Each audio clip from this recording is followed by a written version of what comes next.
Welcome back to Barely D&D, our beloved Barely D&D listeners. My name is Abby, and if Gretta was thrust unexpectedly into a TV show... Wait, hold on. Hello? What? Hold on. What's happening here, buddy? I'm so sorry. She was so excited. I just wanted to go. I really wanted to make sure that nobody else took my answer. I didn't even hear your answer. Wait. I didn't even hear the intro. Succession. Gretta would not do Recession? Yeah, so anyway, okay. Succession. Did not do well in Succession. Okay. All right, Hey, fair enough. listeners. We It's a did this. Barely We gave D&D Abby the again. reins. For the Dungeons and Dragons podcast. Yes, The welcome back. question was. Like, Go ahead. we're going straight to the letter question, I guess. And the letter question shall be: if your character was awkwardly a part of a TV show, a show they would not fit in, what would it be? Oh, I know. Yes, Abby, what's yours? Wow, this is a hard one, but I think that Gretta's would probably be Succession. I do have to admit that is an excellent answer. She would be really weird in Succession. That'd be strange. Yeah. All right. I'm gonna go. Yes, please. I think that Craig would be in Doc McStuffins. Oh my Not the god, show. that'd be weird. Or I honestly, Like burn and like beard and the hammer and like dramas. Yeah. I think Yeah. this is not the question, but I think Craig would crush it in Bluey. I think he'd belong there, but that's neither here nor there. Yeah. Yeah. What about learning lessons? What about not teaching them, learning them? What about Bazz? Bazz would be in Nirvana the band, the show. Okay, is that a that show? a show? Yeah. You never heard of them before? They do the Wii U, Okay. the Wii Shop Channel song. Super Mario RPG. Sonic the no, I haven't heard of Hedgehog, this. Donkey Kong 3. Adventures of Lola 1 This is not a and real 2. thing. King's Night, Dig Dug, Chew Man Foo. Harvest that- Moon. And that's the sound of copyright. Pokemon, Oh my God, it is a real show. On Funkotron. Okay, well, this has gotten weird. Ro, what would yours be? Castlevania, Fatal Fury, Ninja, Jaju, Marukan, ActRaiser, Blazing Lasers, Bases Loaded, Mega Turrican, Cybernator, Rolling Thunder, Dynastic Hero, Bubble, Bobble, Double, Dribble, Double, Dragon, F-Zero, X, and Donkey Kong Jr. It's very Math, on Ninja brand. Gaiden 1, Like it's an important part of the Ninja Landon Gaiden brand 2, Ninja Gaiden to 3. start. To have at gonna some point say? in an episode where he drops some highly esoteric knowledge and then goes, "What? You guys didn't know about that? You should know about that." And just all of us being like, "That can't be the case." And he's like, "Well, I specifically learned this to prove to you it's the case." And all of us being like, "Well, I guess that's the case." No, And I it was diagnosed him with popular. brain rot. You never heard of Nicky Oh. Nine Doors? I'll do that one next. No. I'll post the Not. link to Nicky Ro, what's Nine your Doors. show? I think Ro would really, really, really not fit in Game of Thrones. No, I'm just kidding. Not Game of Thrones. Would not fit Too many in. orphans. Too many orphans. She'd feel right at home. She'd be like, "Oh, you're an orphan? Me too." King? Hello. It's just a reality dating show for Ro. That's it. It's a different It's show really for her. The Bachelor. Bro. No, The Office. Oh I my think goodness, Ro, yes. Ro walks into the office and is just like, no. I don't think she would enjoy it at all. Should be Dwight's Andy. the only one who thinks she's really magical. Yeah. Andy's flirting with her and she doesn't like it. Yeah. Kevin thinks she's pretty and, follows she's- her around. Angela hates her. She can't do. The only one she would bond with is Aaron, because they're both Yes. orphans. Oh no. Okay, I was thinking personality or something. And then she would Should've she known would better. just really not like the mundaneness of a 9 to 5. It would really freak her out. I think her and Andy would fall in love. No, she would not fall in love with Andy. Andy But would Micah- fall in love with They're her. both bards. Andy both would fall bards. in love with her, They're and both she bards. would try to get away from him. Okay. He's Look, got anger I'm just issues. saying, sounds a lot like a certain sirloin I know. So who's to say it's not written in the Sirloin. stars? Sirloin What? crotch, you know? Anywho, They're right um, together. who's the DM Andy would NPC? totally be a secret Kef. The DM Free and NPC. flop. Bagoober. Oh. Yeah, I'm going to say They are. Spagoober in Game of Thrones. Wait, I Real have out of something. place. Okay. Yeah. I think He'd it'd be be like, very funny. It would be very funny to see F Moon Kai as that guy from House. you mean house?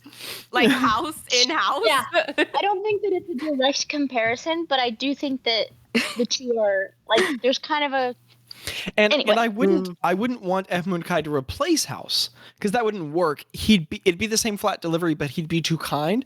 I'd love to see F Moon Kai with House in House. That would be like that sounds really funny because Yeah. it would just be both of them being very flat, but like F Moon Kai being much nicer, but also more abrasive at the same time. I feel it. I smell you're stepping in. All right, well, without further ado, note taking. Yes! Oh, that's Abby's surprised every time. It's a tradition. Note taking nerds. This is a level 11 adventure. The date is 3488 PB, colon 11th. The time is 7:13 am or fum. And the episode is Adventure what? 100. It was a Zach and Cody quote. Episode 121 of the Accidental Adventures, Long Lost. We are din lost. So, Fnungies. It's kind of like we're in Lost. We flew to an island Okay. and kind of crash landed. Well, you're about I've been to. watching Lost lately. Fnungies. What? No. Oh, get him, Micah. I It's have even something funnier I'd like because to Micah's. Yes. Go now, Landon. Go. Do Hey, it. Craig. Before you fall asleep again, Yep. Bazz says in the morning. you Yeah. want your beard back? Did you take it? Do you want your beard back? Yeah. Like the full thing? Yeah. I hand him the ring of Ew. regeneration. I say, just wear this for a few days. It should help.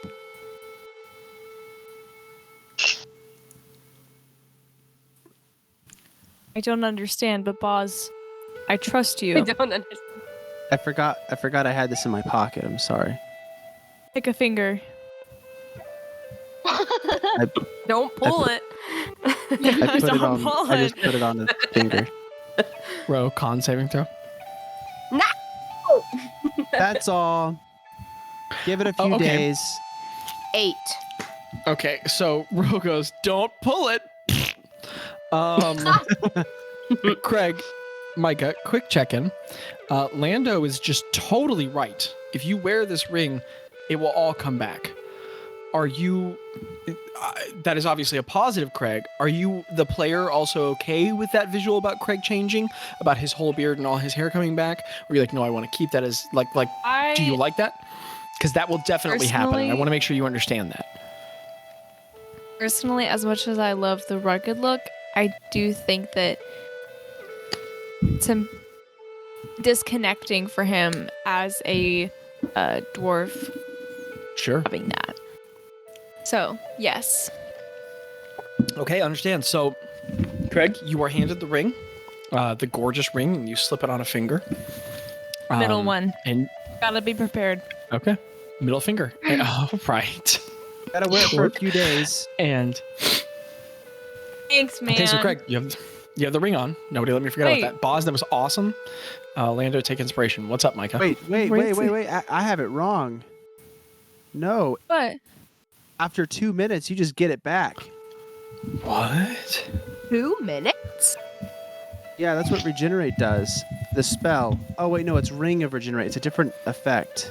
Yes. The regenerate spell does it Yeah, in a it's couple a of minutes. big deal. Different thing. That's In right. 2 All right. minutes. Huh. No hair. Yes, Hello. days. 2 days. Days. It's okay. It's confusing. Okay, yes, but Craig, you have it on. Shout Somebody out to my remind barber. me of that so that we bring that back up. But Just Hey, to Jack. roll for it, right? How many days it'll take? well, or we could just let it happen. But I mean, if you want to, you can. Because this isn't growing back 2 fingers or a whole arm. This is a beard. We just let it happen. Right. But anywho, awesome. Landon, take inspiration if you lost it on your I lay an egg. So Craig, you're given a ring and you're like, okay. Ro, Craig, morning workout. Ro, add another day to your thing. Craig, this is like all the morning workouts except much more percussive. And Me? yeah. Ro has become a wind instrument throughout the entire exercise, but I like having you around for so many reasons, but if no other reason that someone else laughs at every fart joke with me. I appreciate you, Mike. I appreciate you. Never change. Stay gold, golden boy. But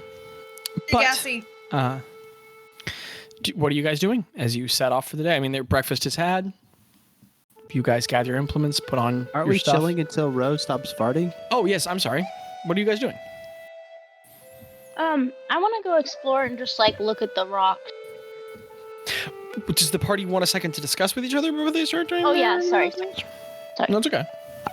The I party is plan on gathered around having lounging. breakfast. I'm just gonna Balls? hang out. What did you haven't been to this island, right? Or you have? No, I have. Yeah. You have.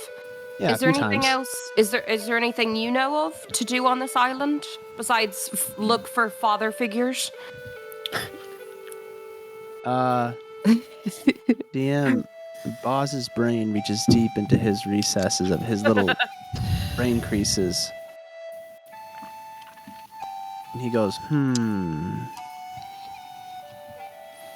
Give me a rumors check, Bazz. And if you're not proficient, you will be proficient for this. Check. I forgot. I had it written down, but let me see. Let me go Well, back it's just over your to the charisma thing. modifier. Okay. Proficient, you said? Yes, for this one. Get him, Jackie. Well, What'd you Huh? get? they're going to hate me for this, but it is a 7. Oh, Roll no. a 7. Bazz, you came here for the bees. And all you really, I mean, you know that this is a peaceful land, but people come here for the shrooms. And you guys haven't interacted with those a ton, so I mean, People it's come here to famous get for the high, shrooms. bro. People come here to get high. They just lay around and just eat the shrooms. They don't eat think I little wanna do that. guys. They don't eat the little guys, right? No, the shrooms They eat the that ones you that saw aren't little with the guys. pirate who fell down the mountain. You guys comprehend the difference between the Gotcha. myconoids and the mushrooms. Are you okay? Me? No. Did you hit I'm your not head okay. in the mountain? No, I didn't hit my head, but the constant flatulence that's coming out of me and me not being able to prestidigitate it away, the smell has Listen. really gotten to me, boss. I think you should just start prestidigitating every single one. No, because then what if I add on more flatulence time? And I'm just listen. I'm on vacation right now. Or I That's just a might longer zap vacation away for again. me.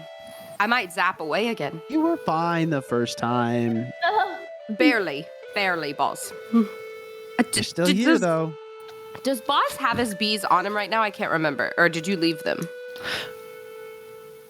with your Lando, friend? can you help me remember? I don't remember. Did you leave them at your parents, or did you? Why did don't I feel like remember you either. left them with your friend? I don't remember. No, I would have taken him with me. Okay. I don't remember, so Can't. Especially Boss the knows. ones that were at my house are no Yeah. longer there. That was their hive. I'm not gonna leave them there. Boss? Oh, have you checked on, like, do they feel, are they getting any vibes here? You know, since this was like a wellspring or whatever. I don't know. Probably should check on him. I don't think anything's gonna help him until we fix the root cause of everything going wrong. Yeah. Maybe reconnecting with your dad will fix everything. Maybe he's got Aw. information that we don't have. True. True. That would be really cool. But we don't even know if he's like a good guy, a bad guy, a live guy. She kind of stares You know, off history into with space for a little relationships? bit. Was she avoidant attachment? You know, was she There like were a few novels I saw written about them in a couple of Rule looks- stories. Well, we've met like was she I think- anxious haven't attachment? we met like 2 people that have gone on dates with her already? So I mean, I don't really. I mean, I know as What much is her about. type? You know, like I that don't know, guy. Craig. You know, like We already met Rose's edgy, dad. It was that guy at the leather beach. jacket. That was not my father. I Better hope. not be. That was your dad, Ro. I don't no. think I could so. feel it. We didn't look anything alike, Sometimes it and happens. I'm not half elven. You could He be was a quarter. drow. I don't know. I mean, that'd be The cool. Maker but works I in don't think mysterious so. ways, Ro.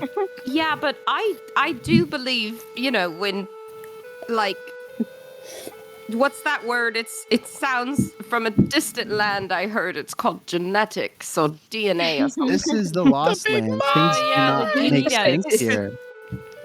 You tried I to mean, press it's- digitate your farts, and you got sent to the Shadowfell. And I'm sorry. Tello things is don't make halfway through sense putting here. his armor on, and he goes, "So are we like going and looking for your dad, or are we staying chilling, or what's the deal with all that?" Well, I mean, would you want to go meet your dad for the first time and No. accidentally fart in the middle of saying hello? No. We're on I don't- vacation, Tello. Pick a I'm seat. down Hang to out. wait. No. He starts taking armor back off. Sounds good to me, and he starts just like stretching and lounging again. I mean, Boss, Don't had wait. you ever heard? No, you hadn't heard of this guy. It's just like, I don't know, Craig. You say, like, he may have information, but I mean, he lives on an island by himself in the middle of nowhere. What if he's on shrooms and like you start farting and then he thinks Maybe it's not?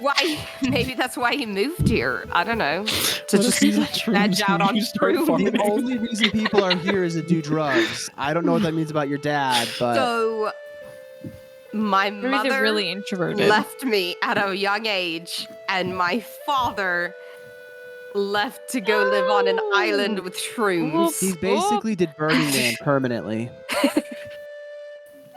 Cool. Maybe your dad's nifty. I don't think. I mean, that would be Yes. cool, but I don't think so. We met Nifty, and No. Don't you think Okay. Nifty would tell us if he was your I dad? think he I mean, I might. know What if he I don't Nifty's think my so. dad? I think but he'd. I think that. I feel like I don't he have. I don't have Oh. a hankering for beans all the time, so I don't think mean- he's my father. Hankering for beans, hankering for family. You know. Tello just looks at Craig real confused, and he starts doing that thing where he's like trying to match his fingers up, and he's like, Bro's like looking off into the distance, like kind of laughing, but kind of like, this is horrible. Let's zero in. You know, let's zero in on the issue at hand. You can't stop farting. So Yeah. I just had an idea. let's Yeah. have you just had an tried like idea. laying well hold What's on. your idea, Buzz? Your turn. Oh my gosh. Oh, sorry, Wait, Craig. hold on for your Sorry, turn. Mike. You Craig, I'm sorry, Craig. cut out for me, Mike. I didn't hear you. Rocks, right? They have uses. Why don't you like lay on your stomach and put a rock like underneath your stomach to try and like get the air to go out, you know? Like, as much as I appreciate that, Craig, I'm getting the vibe with my little, you know, tingly sense of magic in You're the very back intuitive, of my head. yeah. Yeah, Gifted. I think it might be a little magic trick, for lack of a better word, that's happening to me right now. "The big Mike." Okay. Well, that's not. I mean, I do know that all of a sudden I just started farting a bunch after I casted a spell. That weird Can I do things an keep Arcana happening. check to see No, if that's it's just divination. magical farts? It's just, I mean, you know it's magical, but you don't know its duration. Okay. I just How about think Well, this? no, I didn't say my duration. I just said I don't think that trying to like take a gas X, for Yes, instance, probably not. is gonna get rid of this. It's I've gonna spent a get lot of rid money of on this that brain. fart. We don't know when this is gonna stop. Same. We have this location saved. Why don't we go to the opalescent tome for a couple of days and I'm then sorry, just what? like come back when the farting's done? What's more embarrassing? Going to the opalescent tome with farts or staying here with farts? I don't want to even I feel zap like- in front of the opalescent tome. If we It would be go hard for to sneak around Kefkins if you were farting around all of them. That is true. yeah, and if In this, if no I way in this town. if we Just had Will a farts and Viscuits in the distance, and he goes and like looks Viscuit's suddenly in not her there. direction. That's It the is smell not of, there. of a wanted. if we had a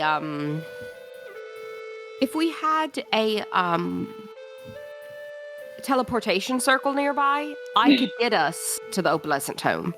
But unfortunately, like I could zap into the opalescent tome and no one would be the wiser. How long But- does it? Don't you just need a bunch of gems to make a teleportation circle? And sigils. You got to draw the Yeah, sigils. but I we don't Well, have those gems. I mean, I you have have the the chalks. chalk. I have the And- chalks. You and all, memorized yeah. it. Why don't we There's a try bunch making of- one right here? I don't have the gems. There's a bunch What of do we gems have? under the ground. Yeah, true. There is. Down there, go there's a dig bunch in. of So gems. you guys Why want to don't we make go a get some? teleportation circle on this island? That would be so stinking Do you cool. think that y'all have Oh my the gosh, realize what magic? if the moment I teleportation see- Y'all circle can't cast in the any mountain? spells. Wait a We second. can. It's just it's just a gamble. There's It's a just gamble. consequences. Yeah, Yeah, it's just dude, consequences. I think that this would be like counterintuitive to the problem at hand of hey, You're Really probably we have wanna like, stop we have like being 4 days blue here. and that we have farting to and being wait. beaming light. well, you don't know, but like 3. I don't know that. Like what if you turn into a shark and how you can't help about- but make shark noises and you had to be in water all the time? That's true. How about we Noises go? a shark make. What if we? Ro goes. I don't think that's right. Is Just it a right gut to me? How about we go explore a little bit, and how about we sneak around and see if we can find, this mystery dad's home maybe, and just look and see if there's smoke coming out of the chimney or something. He's gonna I feel see like he you. would- Do you think? yeah, I feel like Yeah, he if would- you Not go if we're digging in that hiding. hole, He gonna you're gonna smell fall ya, in. hun. He gonna A smell ya. magical old ancient druid living on the cusp Wait, of we don't know if We don't know civilization. he's druid magical. or Bazz. We don't know if he's a druid. He may not be magical. He may not know how to do It's not a magic. magic island where shrooms are. My I mom think he did, may or but may not. that doesn't mean he did. Most people here are inherently. I really think it's funny you're telling me what it is like in my home, but It's Um, my father, boss. Rose says. all right, Ro. Yes, thank you, Jackie, for clarifying your character said what you said. Balls, are you saying that everyone you know, everyone that lives in your town is does magic? There's exceptions, but Did your wife do more magic? people than what we met out in regularville. Did your wife do magic? A little bit. I wasn't incredibly magical until I met Yellow Tanop. I could wild shape and do some basic stuff, but I didn't. I don't know. For someone to live out here Does your and to sister know do your magic? mom, not very That's much. okay. I mean, we can all do half dryad stuff.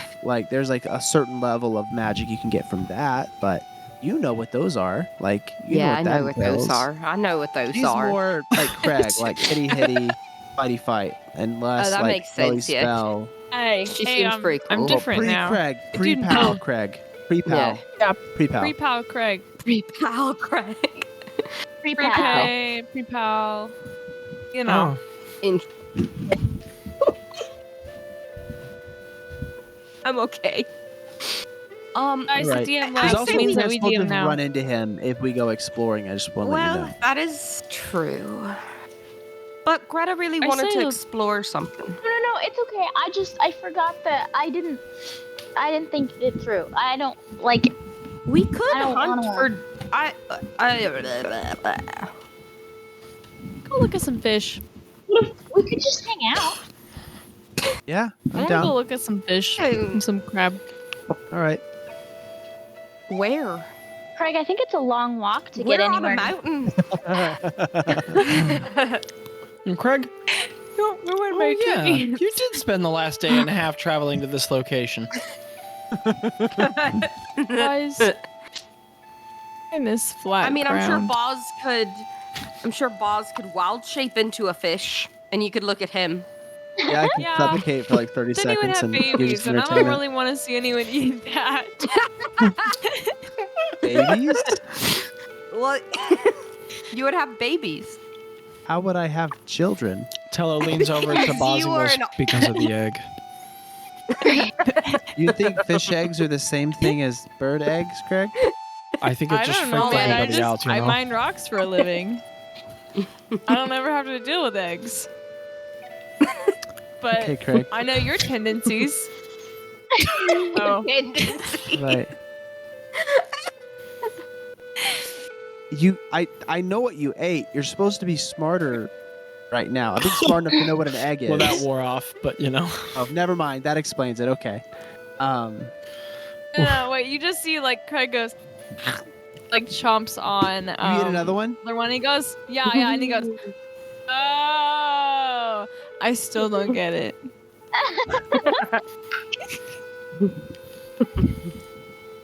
Are we at the top of the mountain? Like, are we at the No, peak? you're just halfway up. It's like north eastern face. Y'all want to go throw rocks at the sunrise? No. Sure. How Is that far That's up? the first time I've ever heard that. Craig, is that something that you do in your hometown? I don't ever see the sunrise. Okay, so Oh, quick yeah. player check-in. Quick player check-in. Yeah.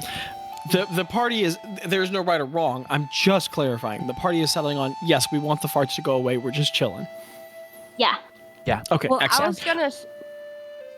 Oh,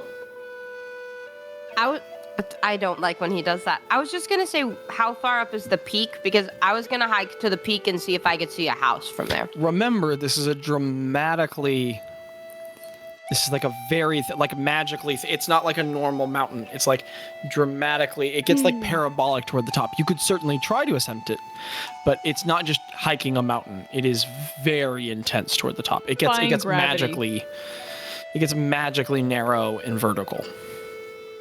My cat could climb it, oh, Could cool. certainly try. maybe. You could try and wild shape or polymorph. I mean, there are options, but they come Fly. with offsets. I'm gonna. Don't do it. Well, I can get Down. paper out. I think I you can should get paper polymorph. out. I think you should No, I polymorph, though. Do it. I think you should wild No. shape. I can do that easily. Are you jealous?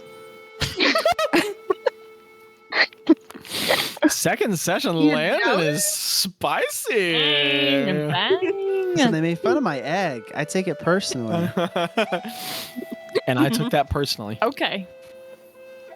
I'm just trying And so to. did Tello. He took that just- personally. Okay, as a player, I'm just trying to give. Because I don't want. I'm just a full stop. I don't want to hold up things Yeah, so because here's the about skinny. the part. You guys can come up with roleplay for those days, or we can just say you let 3 days pass and we can focus on some key moments. If that's what the party's doing, we can do that. I can cooperate I'm with you good with guys a that. little bit as DM.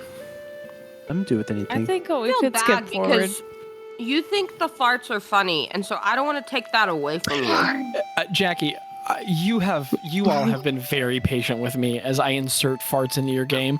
The last episode was called Blue and Farty. If you want to not be farty when you meet the most important NPC in your story, perhaps that's fine. What you want is also important. So, you know, in the end, you don't have to be farty, but I can. So True. there's still a little bit for Zach there. Craig can always That's true. supply that if need be. Can always supply that Literally. humor. Now that you're not good. farty All he has to anymore, do you is can cast prestidigitate Prestidigitate and things. then boom, farts. Yeah. What? Hmm? What did you say? What? What did Landon say? What? What did So you does the say, party want to Landon? do the time skip option? I'm That's down for what that. yeah. Okay. And then 3 days passes in a quick I'm so montagey excited. fun way. What do you guys do in those 3 days? Any key moments you want to focus on or not? Do we have a So book? many. I'm gonna say that Have you all Greta, like, have you all brought one with you? Celestial book. So many bulbs. yes. I'm gonna So say many. that Greta, like, was kind of distracted. I'm gonna take it for a minute and then I'll give it back. Oh, Greta was yes, so ma'am. distracted. I love that confidence. from she was so distracted by her new notebook and like taking all the notes, she like kind of completely forgot that we had the Celestial book. Until she has been deprived of her notebook, which has been driving her bonkers. Maybe this is a good exercise for her to like not so obsessively To let go.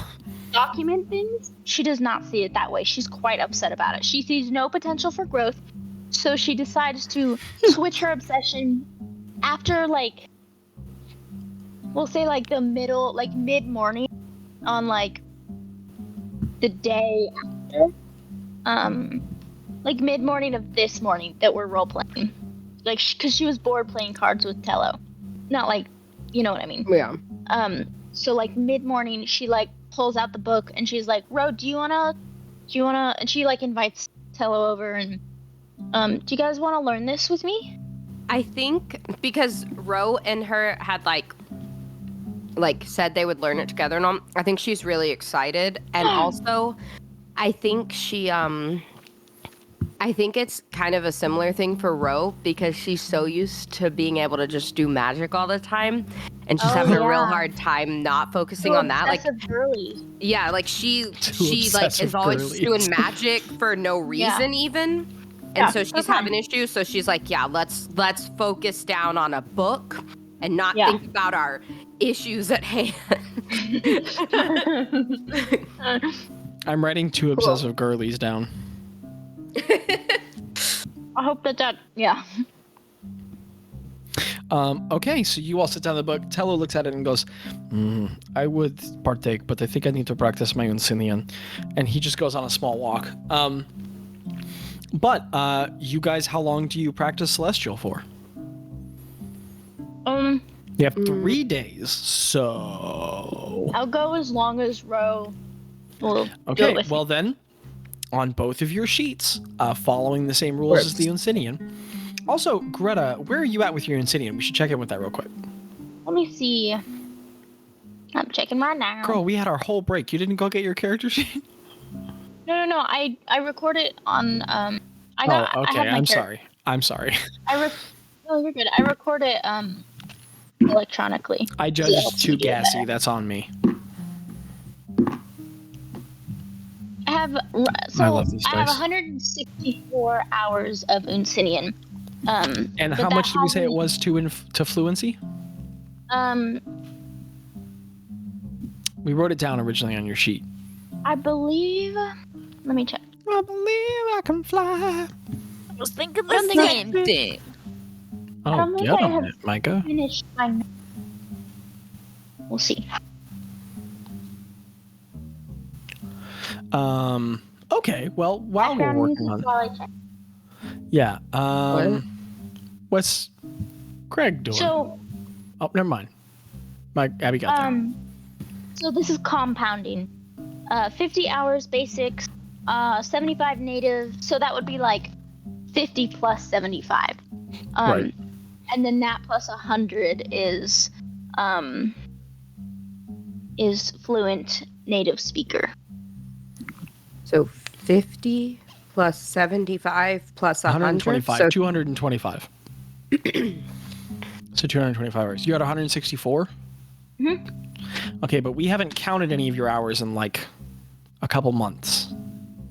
This is true. So why don't you go ahead and roll 3d20 for me? Because you're speaking with Tello all the time in Unsinian. Yeah. Unsinian's drastically improving. That's a 12. It's honestly A probably an 17. unrealistic time frame for fluently speaking the language, but here we are. And 14. Okay, 12 plus 14 is 26 plus 17. Landon, help me, is 43? 43. So Greta, add 43 onto 164, which is 207. You have 207 hours of Unsinian. so close. Getting so close. Holy crap, dude. 207. 207, baby. Let's go. What does that make you? 18 hours away from being fluent in Unsinian? That's so cool. In That's like a 18 week. hours of practice, you can just write Unsinian down on your sheet. Wow, I'm so excited. Nice. Holy crap, dude. That's the How real many end of the hours can I campaign for put Celestial? Oh, well, over the 3 days. Why don't you guys go ahead? You're very rapacious. Now we're gonna roll different dice for the celestial, because here's the thing. So you and Ro break out the celestial book. Oh, Can I make a note? So the numbers that I gave you were based on, like, that's doing it with someone who's a native speaker. I don't have the numbers for what the hours would be without a native speaker. yes. So, oh, that's true. Let's push it to, without a native speaker helping you. Let's push it to. You know what? We're just going to. Here's how we're going to do it. We're going to 3 halves everything. So give me a second here. Okay. Are you I'm ready to taking record this? Yeah. Abby, Yeah. you're the best. Always I doing am the too. grabby. Okay, 3 divided by 2. 1.5. Well, duh. 1.5. 50. Okay, it's 75 hours to basic comprehension. Wait, okay. Let me know when you're ready for more. Okay. And that's hours with the book. Okay, got it. Ready? Then 112 hours to, like, verbal. I had Page? conversationals at Conversational, thank you. And then 150 hours to fluent. got it, and those compound. Yes. Yeah. And here is the important You said asterisk on 150, Wait. because it's just 1.5 So times all of it. 150 more. So Uh-huh. like 75 and then 112 Plus more. So 112 all of those need plus to add up. 150. Yes. Now, here be the bonky squoodle of it all. The important asterisk on all of this is because it is all from the book, you can comprehend it and you can learn it and you can speak it, but pronunciation you will be completely lacking in without example. So you can learn to speak the language, but even if you get all the way to fluency, if you do not have a verbal reference, you might learn to speak the language like they're saying everything real wrong. You know what I mean? Yeah. Okay. Okay. And listener, if you speak exactly like that, forgive me. So but I get- 337 hours total. Okay. Just wanted to make sure. Cool. Which suddenly reminds me of the "can I get a trend," and I'm sorry for that. But I said I was sorry, Abby. So as you guys click open the celestial text, remember it is archaic and old and heavily bound, and the pages are like stiff and brittle. You have to turn them very carefully. And the hours as you study this book, previously it was about understanding the language, but this is about deciphering the text. Like, so many of these additional hours, especially for Celestial, are coming from like grasping the language. It's hard. You are learning Latin, except you're not learning Latin from a book, because we speak a Romance-based Latin language. You're learning Mandarin from a book, and it is so complicated. And just foreign, alien to you, given this whole different dialect. And the book translates, it compares, but it's not simple. So why don't you guys go ahead and roll 3d6 for me? And you guys will just always keep an equal counter on this, assuming you're practicing with each other. Yeah. Okay. Bazz and Krieg, what are you guys Wait, skabooting? I have a question, DM. Yes. Sorry, is one of us rolling a d6 since we're equal? Yes, one of you guys would do it. Oh, But okay. actually, here's the thing. You guys will roll together. And as long as you're practicing with each other, here's how this is going to work. You're both going to roll, and you're going to take the higher of the 2 rolls. And we're going to treat nice. this like you guys helping each other. Awesome. Cool. Okay. So, Bazz and Krieg, what you do? Got a 6. Okay. Oz I does got some 9. reading. You guys get 9 hours. I rolled. Wait. I rolled 3 3s. We're What'd you rolling a d6? 3d6. Oh, 3d6. Okay, sorry. So 6 plus 6 Holy plus crap. 5. That's Oh. ridiculous. So you guys you're get 17 hours of Awesome. nice. Celestial practice. Thank you, Greta. Ro, you're into it, but holy crap, Greta's a nerd. Blaz, what were you doing? Oz does some reading. I feel Okay. like while they're all doing stuff, he kind of finds a shade tree to lay under. I don't know if y'all have heard of this. Good song. But he starts reading like Death Song, Blood Song, The Final Orders of Walnut and Dar, Finally. The Final finally. Testaments of Archprestis Telly, The Oath of the Old Guard, and the Surviving Entries of Hunan's Journal. Landon, Oh. I swore I was going to quit doing this. But please take double inspiration, because holy crap, I have waited so long. Okay, which one do you read from? Sorry, 1 second. I'm gonna write down double inspiration. Do it. I know. He reads Blood Song first. Death Song, sorry. Bless you, sweet child. But wait, where's Death Wait, where Song? are these from? Armor. When did we get these? Or when did you get these, I mean? These are from the temple. The books you got from the temple that Yeah, you that's what I never, ever, never read. Well, but I it's have okay. Death I'm not upset Song. about it. In my inventory. Okay. Oh, I thought I had it in mind. Let's I- bust I this took- peep plop open. I took So- Death Song and Bethrin Tellis journal. So, Blez, as you read, we'll get a little bit of lore going here. Let's change the music for some lore. Oh, I am so pleased this is happening. Landon, just from the bottom of my DM heart, thank you. Also, I'm going to keep sending those daily Osmondreacon spells. So, remind me to do that. Okay. Aye. So, brace y'allselves, note-taking nerds, quillim them penniths. Don't we have this? Like, don't we Girl, have a yes. document of this? You Because do, I have it printed out. but ain't nobody reading it. So, I did read it. I'm not taking shots. What are you talking about? So, I'm Pliers. so confused. Okay. oh, I need to turn that down. That's a little too loud. Craig, or Bazz, you break out the text. Are you reading it aloud, or are you a sketty in it? I'm reading it to myself as they're like doing their studies. I don't want to like bother them. Okay. Also, Craig, while this is going on, what are you doing? Very briefly. Calling my family. What? I'm calling my What? family. Following your family?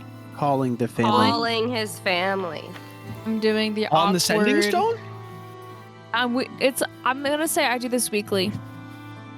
I'm gonna say I tried to do this weekly where I just call in and just try and or Holy just send crap. to Okay, them so and don't let me just- forget about that, because that means we definitely need to come back to that. But absolutely, let's talk about that in a second. Don't let me forget.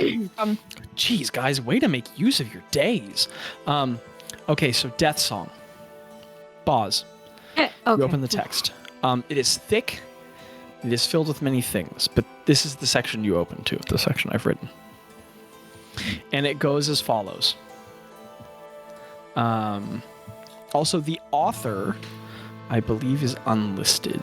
Unless I It gave does you... not say, Yeah, but or I saying think I know otherwise. who it is. So, you know it's from the period of the Hatefall, but you don't know by whom it is written. So it says that it is just titled, and in fact, it looks like this is like a catalog of accounts from the Hatefall, as you guys have known in its day, was called the Skyfires. And this like section of the book, it looks like one of the only surviving sections. Like much of the book is ruined and charred and stained, but this section survives, and it is entitled Death Song. And it says, I hear now the song. Its cacophony calls to me, dolorous and patient from every side. Yalabrin is a fire pit, iron and smoldering. I'm going to change the music back. No, we'll go with this one. Yeah, no, this one. Dolorous and smolder. No, iron and smoldering. Where what looked like smoke from far nations has lost its veil and revealed a loose tinder at the edge of our dried coals. They come now. There will be no stone-shirred keeps, no sound foundations. Our notions of fortification have decayed to reveal the roots of our childish arrogance, through the spoils of which the death singers tread now. Across the skies and under earth, we are, none of us, safe from these monsters that we've made of ourselves. What is this, Verigris? Gyrdala is as silent as her grave. Even their crypts have been razed. The dead are not safe from this bloodshed. Zondash is ash, indiscernible from the skies above. What have we made of our world? That even still, silent slain are devoured by our desperation. How much death will we drink? Will the flight of more than 100 Zegvari, and I have not traveled, with the flight of more than 100 Zegvari, and I have not traveled more than a stride from the nearest tide of blood and tears. These have not even graves. The luxury lost in the Crownfall's decadent ruin. Gold and crimson filled the last of the sarcophagi, and we trembled over the notion of our threatened nations and our radical future. How small our fears were, our nightmares, inaccurate premonitions of the violence we had truly been gestating. The towers of Pelar are smokestacks, billowing the black, fetid smog of 10 billion incinerated voices. The black stream of lifting death reaped from 10 million lives, fallen silent. Empty silence hangs as calcified storm clouds, roiling in agony, never weeping. Meritaf is gone. It is gone. I reach to grasp the destruction, but my grasp slips away from an object too grand and terrible for me. We labored with such faithful fervor, mining for what lay beneath and beyond mortality. And we have hewn immortal terrors. We learned to walk the skies, to preserve life indefinitely, to breathe oceans and shape the world. And this, the final fruit of our labors, we annihilate peoples with single, seething choices. How could this happen? What is this?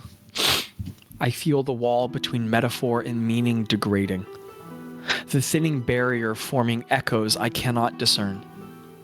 Terror and truth are held apart by a liminal membrane, reality's failing organs. I fail to fathom what my witness of this death may mean, where the burning edges of forever feel ever more fractal and inward folding. We who have dredged the depths of violence, sculpted form for ruin we never imagined, what end could wait for us? At the periphery of my every waking moment, the silence of the world we burned down whispers nothings to me, haunting me, not with superstitions, but with what is true. Give me 1 second, my voice is failing. You want me to take over for you? I have it here if you'd like me to. If your voice is... I understand if you want to read it. If your voice hurts. Please go. My voice needs a break.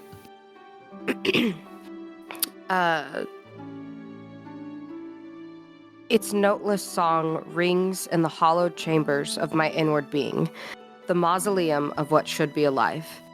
I am a resonant instrument now, a mechanism multiplying the meaningless, soundless intimacies of its quiet. The beating of my heart is rhythmless. My blood flow has no path, no direction. Sight describes color and shape, but I make no understanding from its cruel depictions, only the vague facsimile of what may yet burn. Maybe the sky is ablaze. We work Why can't I say words? We work exponentially towards concurrent calamities. Perhaps they are right. In centuries, I could not have cared less for the gods, save that I am so very certain of the depths, so deep the sum of these thousand sums of unmarked graves to which I hate them. My stomach turns with the nausea of finding philosophical unity with that genocidal monster, but the world swims in the sea of my melted constants. I find purchase alone in torrents which batter me over the solidified reality of suffering. Nakedness strips away my uncertainties, not to be laid bare in the stark light of realization, but to find nothing of love or meaning at the foundations which have been exposed by the washing away of this bleeding deluge. The monster is right of this one solitary thing that those gods we sing of with contentment's rich melodies, who so gladly listen to the reverberating validation of their names, and the carved halls and vaulted ceilings we crafted for them, have been so perfectly silent as Kilgant's glows with the dancing slaughter of so many incinerated souls. I have not heard one prophecy shake the sky in protest of their ruined riches, no booming proclamation of defense to all that has been robbed of them. I hope the sound of burning families curdles in their holy ears with some fraction of the poison with which has filled mine. I don't know if I'm going to say this right. I can hop back in here, Jackie, because it's going to get into a bunch of specific names. Yeah. And Bazz, you can keep this to yourself. You can also find a break in these days to read this to them if you want to be sharing these specific lores, but up to you. Just real quick, I don't mean to break it up, but I have specifically in my notes that I have Death Song and that we had that I didn't take the book, that I copied it into my songbook because we had a big discussion that we shouldn't take it. So and that so I copied it out of my songbook. Glip the Glorp, this becomes a group reading. I just wanted to make sure. I didn't know. Girl, so schniz that schnoz. The next paragraph begins with Speak Tyr, and that is spelled Tyr, a name with which you all are not familiar. Except Gretta can roll me a rumors check. Oh snap! Because she's from Hashas. And from Hashas. And it's said like a commanding proclamation. A rumors check. A rumors check. Okay, I don't have inspiration. That is a 12. You are not familiar with this name, Gretta. So it says, Speak Tyr, rattle my bones and kill one last Yalabrinian, that your name should not be detested. Did you foresee these atrocities, O wise Ioun? Have your acolytes been saved for their faithfulness, or is the smoke of their piled bodies a pleasing incense to you? The soft, cool healing promised from your soft light feels strangely like the licking of biting flame, O kind Saloon. Have your gleaming stars been snuffed, brave Bahamut? That is another name with which you all are not familiar. Perhaps too few faithful dragons poured their lives out in the defense of your precious maker. And where this is written in the text, it is written as Yechala. Oh, how ill I have grown on the renewing waters of your gracious peace, our loving Eldath. And you, great maker, what have you for me? Where is the thunder of your humbling rebuke? Would you litigate your pious position? Your comforts are absent. Perhaps you will bring me your wrath instead. Perhaps those thousands of noble warriors of yours misplaced their faith. Surely, dashed to pieces, torn to shreds, was not the fruit of your promise. What are you? Liar of your faithfulness? Or deceiver of all that you had in store for us? Which crime is worse, O glorious Yechala? The cities which the hateful ones leveled, or the cries which you left unanswered from within them? Perhaps the Saccarids are right. Perhaps we abused your wells, and these screaming choirs were always your propitiation. Perhaps you always meant Yalabrin for yourself, and we were just the byproduct of your apathetic children. Does it sicken you, Maker? Do you want some corner of your world to be unsoiled with tears, unspoiled by violence? I should care if even a painting I had made were flaking from the smoke of an overstoked fire. Are we so much less worthy in artwork than this? Here is my prayer, O great maker, that this fire would find boundaries. Muster yourself to the fragment of interest, you loveless thief of 1,000 million lives. Keep the skies of Toppask from the pitch starless veil of dayless night. Will these fires reach Zejak's forest? Will you not be satiated until your hands are warmed by the eminence of Megangrund set ablaze? I feel our impending ruin, as one feels the warming veils of a morning sky, whisper of the coming day. I drown in hatred. Perhaps he shall be deity after all, for he has won even my heart to hate. And I do hate him. I hate him and his murderous followers, but at least his character may be known. We may be certain that he will not be sated until all have burned, consumed either with zeal or flame. I feel almost as though I can hear him, as though his promises become prophecy in the breaking of walls and cracking of shields. I am losing the sound of all else. It is cacophony or void. My mind screams, echoes nested and born within echoes. As all the world grows ever more still, silent, my grip wavers at the faultless precipice of uncertainty, where I have dared to look over the lightless liminality in its descent. Here I have found not a fall, but a door, which I can discern is neither life nor death. I know not if it is even my hand which turns the handle before me. The barrier I touch is thermal, but I am unsure of heat or cold. The whining, droning call of crying hinges pushes me forward, repeating into noteless noises, formless repetitions. My heart is shuddered, even as I step into everything beyond all that we are. I dare not gaze into that last final portal.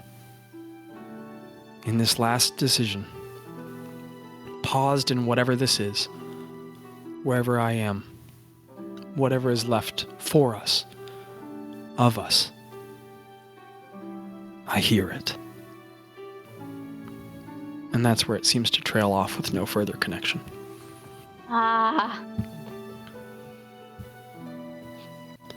That made me feel very afraid for the world.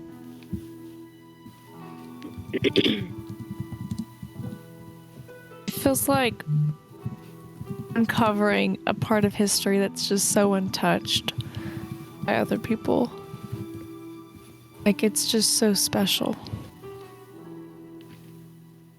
The author knew all the gods. Yeah. even ones that we didn't know. Yeah, that's what I mean. We are so lucky to have found this. Bless you, We are, Landon. like, so lucky. Also, thank you so much, Zach, for, like, writing this. I kind of forgot for a second that this isn't just a book. Like, sometimes I have a hard time, like, not... I'm like, yeah, no, this is just a book that was written, you know? A book that you just pick off your shelf. But, like, no, I know the person that wrote this. Thank It's you, really buddy. scary to hear, like, someone... It's like a compelling argument, which is scary because it's a terrible argument. Or it's like a really, you know what I mean? It's a horrific, violent argument. But it's like, oh, yeah, I mean, yeah, fair enough. Which is just terrifying. Like, I get it. I feel yeah, bad. I get it, but I'm, like, horrified that I get it. You know? Yeah. It's like when And you all you- read... Oh, sorry, go ahead. Mika. Just that when you read a story and you're like assuming that you're going to be in agreement with it, and then you realize, oh wait, no, this is the enemy. Or, like, this is with this, like, but you're like coming at it with like a, oh yeah, I'm probably gonna, like, this is the person on my side. Yeah. It's not. And all It's of you hear this in character. Oh wow. Wait, I didn't mean to take that away from you, Bazz. If you wanted to, like... I didn't know if you had grabbed the book or if you wanted to take my journal or... I don't mind. Like, if you wanted to read it to yourself. I just wanted to make sure it got read. And it can just be like, oop dang. But if you guys want to have an in-character discussion, you can. You really don't have to. Just, you have the opportunity. But you don't have to. We can just move straight on. He might have copied it into his own journal from Hunden. So, maybe. I don't know. I just went back and looked at my notes and I remember and saw that we had like a big conversation about not taking the books and that. Oh yeah, that we is definitely correct. didn't. That is correct. So I copied them. So I have written, these were the ones that I copied down in my songbook for us to have. So it doesn't matter if you copied them as well. I just wanted to let that be known that we didn't, that those books It's only are. 10 Micah. o'clock. It's only Good night, 11:30. Bye. Do whatever you gotta do, Micah. Love you. Talk to you You later. guys a lot. Bye. If you sleepy slurp, Bye, you sleepy Micah. slurp. Bye, stinky poopy pants. All right, love you, Micah. Bye-bye. Okay, bye. Love you, Mike. But that those books are still in the temple. After Bazz reads that one, he cracks open. Let's see.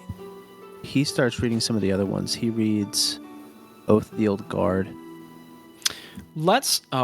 Could we hold Oath of the Old Guard for when Micah's back? Just because that's literally about paladins of Oh, okay. Yeah. the Maker. You had no ways of knowing that. Some of these are actually kind of long, Yes. and I say that with all respect of somebody who spent the time writing and fleshing that out. They be long. They be long. Yeah. Yeah, Bazz reads the rest of the books basically that we had copied down from the temple. I wrote in my channel, Zach, just so you know, which ones Ro copied down into her songbook that I have in my notes. Swiggity swirgle. So That's that an important you record. have those. No, I appreciate it. I appreciate it. Yeah. So, the party takes time. Oh, we'll come back to Craig calling his family sometime. That's important. Bazz But, reads. Bazz has Death Song, Blood Song, Final Orders of Gwalna and Dar, Final Testaments of Archpriestess Telly, Oath the Old Guard, and The Surviving Inches of Hunan's Journal. And during the time on vacation, he reads through all of them. Okay, sick. We can come back to that at some point. Maybe we'll make it bonus Patreon content. Who knows? I would like that. Yeah. That'd be cool. But Kitten Caboodle fart near the poodle. Ew. Don't fart near my Don't do that. Ridiculous. Near the poodle, not on him. That's Ro's business. But at some point in these 3 days, Ro, Yeah. oh my goodness, the farts have dissipated. Yay! And now, on Kal Ilan, the 14th, you find yourself fart free, but maybe filled with mortal terror from Death Song. Who knows? And also a little more some basic ruminations of Celestial. What a fascinating one. Yeah. Yeah. So what that party do? So it's Kalalan 14 now. 14. Excuse me for the hiccup. I will never forgive you. Don't ever let it happen again.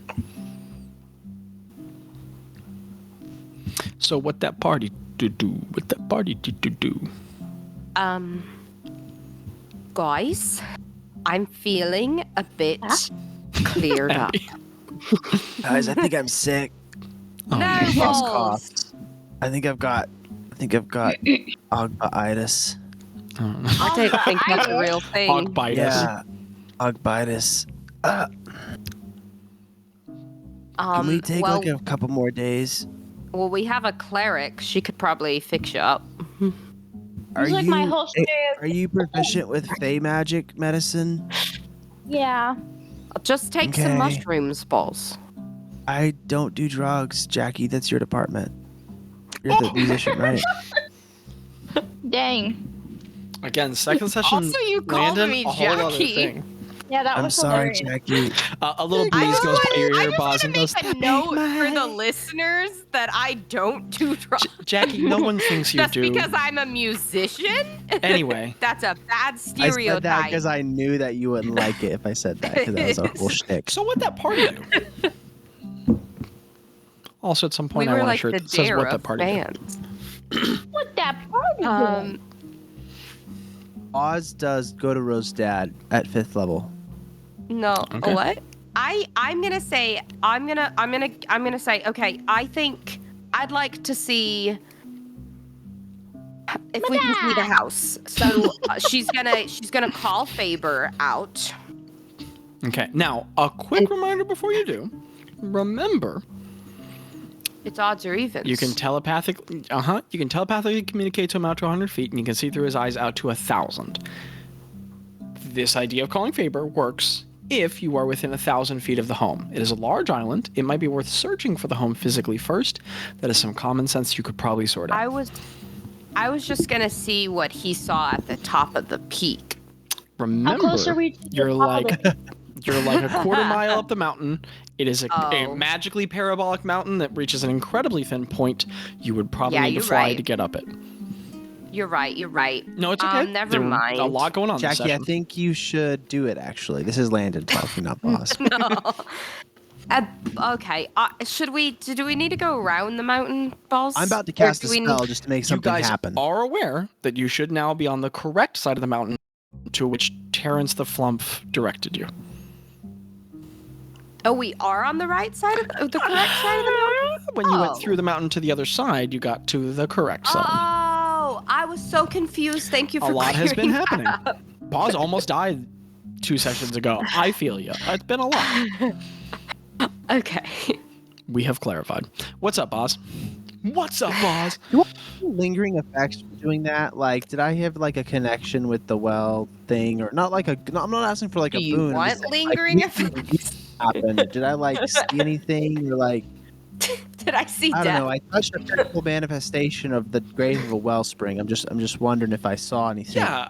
When I mean, you turned to saw an stone. early grave and then skit and skaboodled by it. I didn't hear like an ominous voice of the Rock Lord, or I would The feel Rock like Lord. when you're flirting with that, you're getting into the incomprehensible, and that's kind of the psychic damage you I'll took. take So, like, incomprehensible. yeah, okay, you had an incomprehensible mental experience that when you try to recall is just kind of befuddling. I mean, it Stick. almost feeble-minded you. So I love that. That would have been a really long but less fun vacation. You can get rid of the Great Restoration. It's not that bad. Come on, I have 3 pouches of diamond for restoration. We're fine. But who would cast it? Huh? Yeah. You, cleric. You. and that's when Abby said, "Joke's on you." I'm telling you, I wouldn't cast it. I actually decided to not be a cleric again. Okay. Abby said, "I'm a barbarian now." I've got all the knowledge I need. Thank you. Yeah. Um, I'm going anti-intellectual. Thought it was timely. Said, "I'm feeling the Zach. misinformation era." Yes, what's up? DM boy, can you remind What's me up, player what girl? Flump Man Bubble said? How far away? Yes, you would remember very clearly that he said it's about a day's walk, which was like Okay. of travel, like 3/4 of a day ago. And he said you follow the waterfall to its precipice. So somewhere Okay. around here, a bunch of water flows must connect into a large river, which must flow off a cliff of some sort. It's a shame that I don't know what the word precipice means. Are you sure about Canon, that? I guess. I would like Are to you do sure an about- investigation check for some water I should follow to a I would- source. I Why would don't like you to give assist. me a survival check about that? I'm also Is she looking for that. assisting? So I'm Yes, gonna you're getting assist it. whelped. What? What? You have the help action. Thank you. That's gonna be a 19. A Nice. 19. I take notes on our sessions as we do them, and I just wrote down for myself, party looking for Jath, in parentheses, Poot's gone. Who's Jath? Gone. Jack You guys- is possibly my father. Oh, Anyhow, I'm sorry. no, it's all good. You guys set on the way, and what you all put together, the thing that starts leading you guys in the right direction, is you start noticing... What? I just thought Jath and Rowena's couple name would either be Joena or Wrath. Joena. Wait, no. Hold on. It would have been with Jovina. Ravina. Rav? Something occurred Or to me, but we'll talk Jovina. about it later. No. Jovina. No, because her Ravi- name's Ravina. But The funny anywho, part's Joe. The funny part's Ravina. Joe. That's the funny part. Jovina. But Ro is not in a relationship with her father. and before Well, we that's have because we haven't absolutely found them any yet. more of this conversation, It's not Game of Thrones. I got Where confused. Shmaguber I meant would not Ravina. belong. It's still Joe, though. It's still Jovina. No. No, it's Jovina. You're right. I'm tired. and we should stop there. But before we think about it too much more, but Or so Rav. Like a what Rav you all 4. begin realizing Like a as you Rav walk 4. around the I mountain, like Ra. as you walk around the mountain, you realize Sorry. that the mist condensates on the bare rock face quite often, Right. and inside the trees, and begins moving into small tributaries. And these form themselves into rills, and there's this slow watershed effect down the side of the mountain. And it is indeed Gretta's help which is so instrumental here, because and in response to that, Abby has done a little dance. Honestly, kind of a big dance. But all of that Hilalian survivalist, I mean, truth be told, Yeah. you guys are traveling with, like, Bear Grylls' two younger cousins here. I mean, both Gretta and Bazz are, like, serious survivalists to their native terrains. So it's Yeah. kind of hard not to find important evidence of what you're looking for, Ro.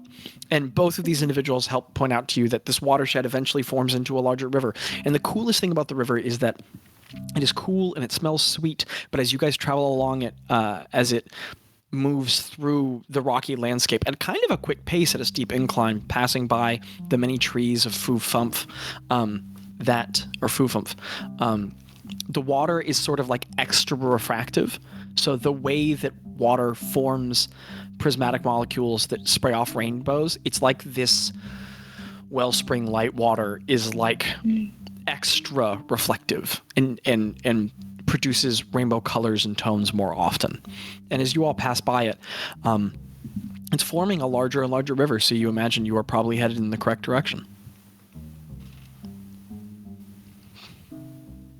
We So that follow party that be river. Digon Dorgan some things. I'm looking. Okay.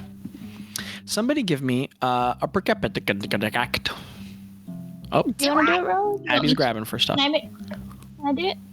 Oh, you can. You want to? Abby said, "You want to do it? I You want to should do it." No, Jackie, I feel like you should do it. No, you can. It's up to you. No. Y'all I should think do I something. have a gut feeling that you should do it. I got a 19. Better than I would have gotten. That's not true. You roll really well. What's Okay, your and before modifier? we get into a no, you're pretty conversation, you guys, 10 no, plus you're 10. smart. With a 19, Graw. That's 2 19s in a row. Honestly, I do these sound names so often, I'm not really even sure who's who anymore. But, Ro, as you look up above, what you notice as your two survivalist friends are looking at natural paths and all sorts of key details are two things. One, as you look at that swath of leaf leather scale mail, you recognize that the leaves around you are starting to match the same substance. The second is you start to notice carvings in the trees as your friends are looking for key details along the ground and along the riverbeds and things a tracker should be looking for. With your ignorance to these important details, you instead happenstantially pick up human factors, the humanoid, so to speak, the evidence of just person. And you see little, like, basic whittled reliefs. Very abstract, but very lovely. And a lot of the, like kind of like on the edge of dead branches and where limbs have been shorn and grown into knotted stumps at the sides of trees. There's just a lot of carvings, and many of them are sort of like abstract expressions of people, some of things you can't quite make out, but they're lovely. Do And you any get of this- them look... Oh, sorry. Go ahead. Finish. You what take this to mean evidence of a person, certainly. Do any of them look like the stuff that I've seen Bazz do little markings when we've walked That's interesting, through Ro. places? They do. Some of this looks like it's got Cool. similar scratches as some of the ones Bazz does. I kind of tap Bazz and just because I think Ro's like getting kind of quiet because she's getting nervous, and she kind of taps Bazz and just kind of points to one of them that looks similar to his and goes balls and points it out to him. Bazz, as you look at the tree, there are these abstract carvings, very unique. You don't make anything of them, but below are carvings like sort of like very basic text inscriptions in Druidic, and you can read them. I do read And they them. are all sort of like single phrases that seem to be poetically descriptive of what's carved above, but not in the way of like a label or an explanation. Just like in one, there's a vague carving of a humanoid figure, and below it says something like just like a verb or a noun that must have evoked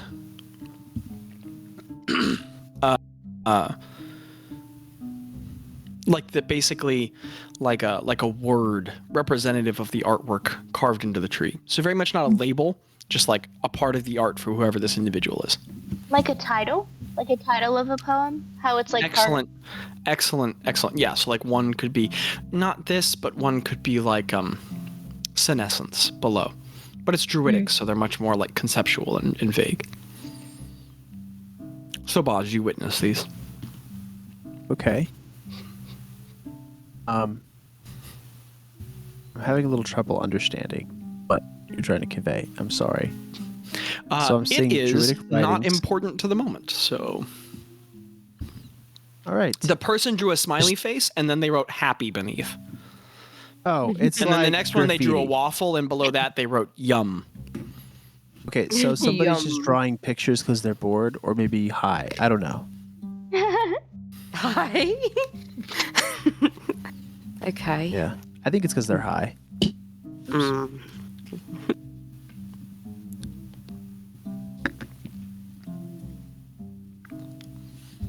Sorry, I was Hey, just Ro, looking at just what want to I say had. you're the one. Well, I'm not going to go meet your dad first. You got to go first. Why not, Balls? What if he's mean and I need 'Cause you to I'm fine fight to him camp for a few me? days. I can camp. I'm down to camp out, grill out. You know, like we're good. We're Bazz is chill. like, I'm moving Okay. here. Let's just keep. Let's keep following the druid brick road. This is from your dad. He's a bad artist. I just want to say. Oh, boss. Oh, okay. I meant that as a joke, but I see that was the wrong thing to say, and I'm sorry. Tello just like looks Bazz in the eye and just does like the nah bro gesture across his He neck. has really interesting things to say about waffles. Visionary, truly.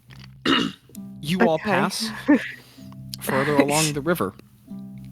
It broadens and deepens. It's an interesting river because it's thin and it's very fast. It's like a white water rapid.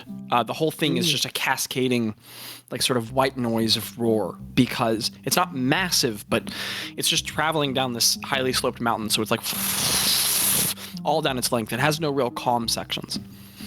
And you all trek down 4 or 5 hours of downward hiking until the trees begin to open into a clearing, and it's just an open clearing of stone with trees bordering this sudden mouth created, and the waterfall does not come to a specific point, but it scatters over this open gape of like compressed stone that must have burst off of this cliff face. And as you all get nearer to it, oh, that's a huge drop, like a couple 100 feet.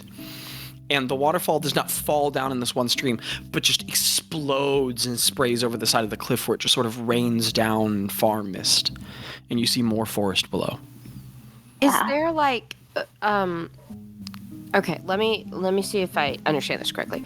So where the waterfall is there like, where's the backside of the waterfall? Is it so where the waterfall meets the lip?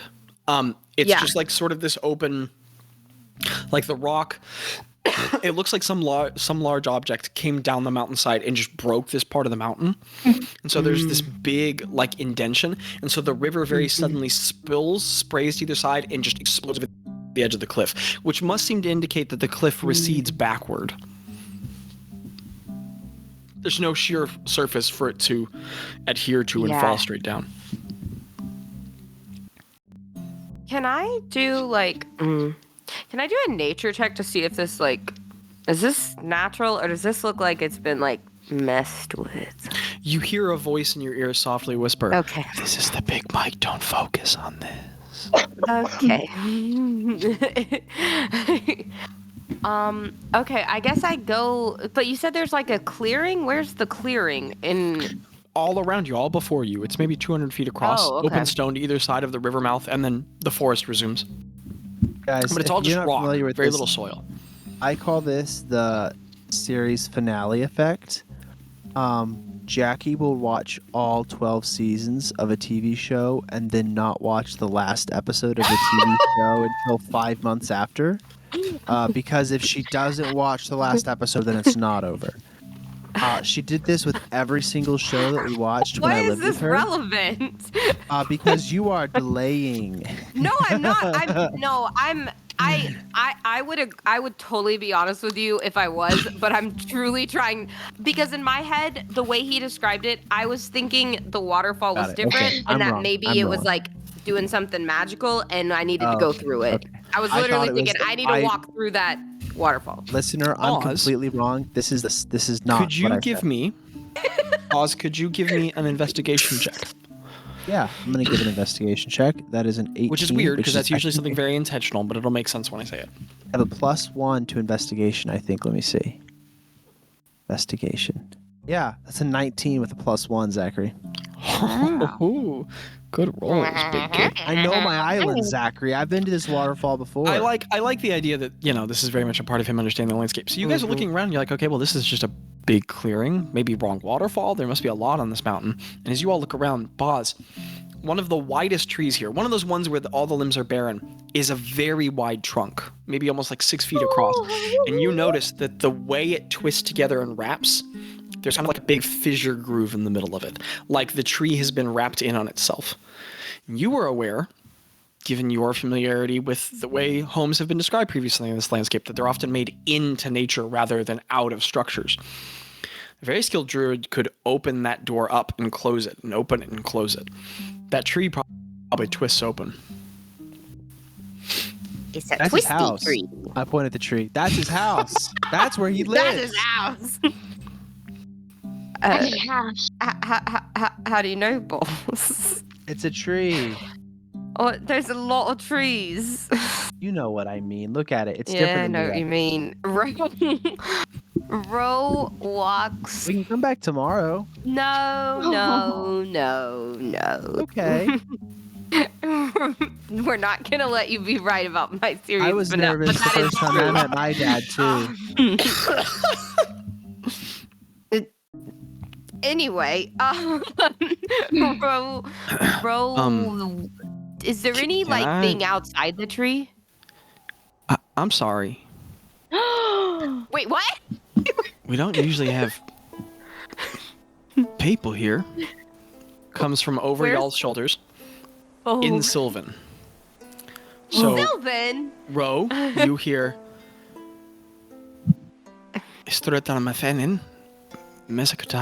And you two hear, I'm sorry, we don't usually have visitors here. I turn around, though, because I hear a voice I don't know. And as the three of you all turn around, you see a person. Not particularly tall, though certainly tall to 3 of you. The individual is about 5'3", which is still quite tall to Greta, Craig, and Ro, but fairly short to Bazz and Tello. The individual is a man with, he's wearing sort of like a tunic made out of long, broad strips of like many, it's like leaf turned into pulp, repressed and stretched out into a fabric or woven into it somehow. Very like something you need magic to do. But it's in these long strips of like leaf leather that like sort of like cross across his body and then around his hips. It doesn't cover over the sides of him at all. So like his ribs and his underarms are exposed, and it sort of stops at the shoulders. So it's like a big cutoff sort of shirt, and then it goes up into like a high collar around the neck that crosses there as well. There's like a brown like bark leather belt across that, and then some like thin pants that go down just kind of like below the knee, and then sort of taper off in either direction. The individual is not wearing shoes. There are like some wooden bracelets, beaded, look quite a bit like Bazz's original one, on his left wrist. A couple of wooden rings, 2 on the left hand, one on the ring finger, one on the pointing finger, index finger, and then on his right hand there's one on the middle finger, one on the thumb. All just wooden rings. The individual has a very, very, very light green skin, much lighter than Rose, sort of like 2 shades lighter than my Kermit shirt. And he has around his neck is this sort of like a long cylindrical bead necklace that comes down into hanging, like the pendant in the center of the necklace is not a specific symbol, but just sort of like a chunk of roughly carved wood. And it has a series of little awkward holes punched into it or carved into it somehow, drilled into it maybe. The individual also, he has his face is like very, and the way you have seen around a lot of dryads, very exaggerated. A tall, long face where like the cheekbones are very high, and then the like closer to his eyes than cheekbones would typically be for a person. And then the distance between his cheekbones and his chin is very long. Like the face gets very narrow toward the front. So there's a strong jawline, but it's like exaggerated and pulled forward. The exaggerated features of a dryad. And the nose is like very tall and very thin, tapering toward the middle. And his eyes are kind of like a purple so deep it's almost black. And then this individual, his hair is like sort of like thick braids of like dark green moss that come off the back of his head and spill around his shoulders. He has like foot-long hair in every direction. And it's like braided together and then loose at the ends. And his beard is like moss, but it's just at like the edges of his jawline. And then where it comes to his chin, it gathers up in this kind of thick goatee around his mouth. And from the moss beard are sprouting all these very small purple flowers. They look like, they're tiny. They're much smaller than rose. They're like 4-petaled. And they just look like the tiny flowers you find growing in grasses. And a very light purple, like a lilac almost. And they're just dotted around his beard. And then a couple near where his beard meets his hair. And the individual just kind of stands like with one foot up on a rock, one foot down, looking at you all, just kind of waiting in the pause. I look at Bazz and or go ahead, Bazz. I respond back in Sylvan, and I say, "Hi, my name is Bazz. I'm from Akba." And I introduce everybody, and then I get to Ro, and I look at her, and I say in common, I say, "What would you like? What would you like me to introduce you as?" What did he say, boss? He just said he doesn't usually get travelers around here. The guy gets a kind of funny look and goes, We can do common if you need to. It's just Okay. a little rusty for me.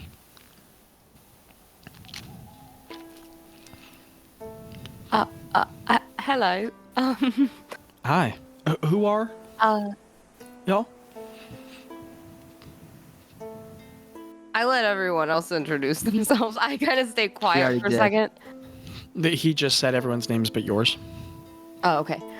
Is this? I don't like I said, I don't get a lot of visitors. Or y'all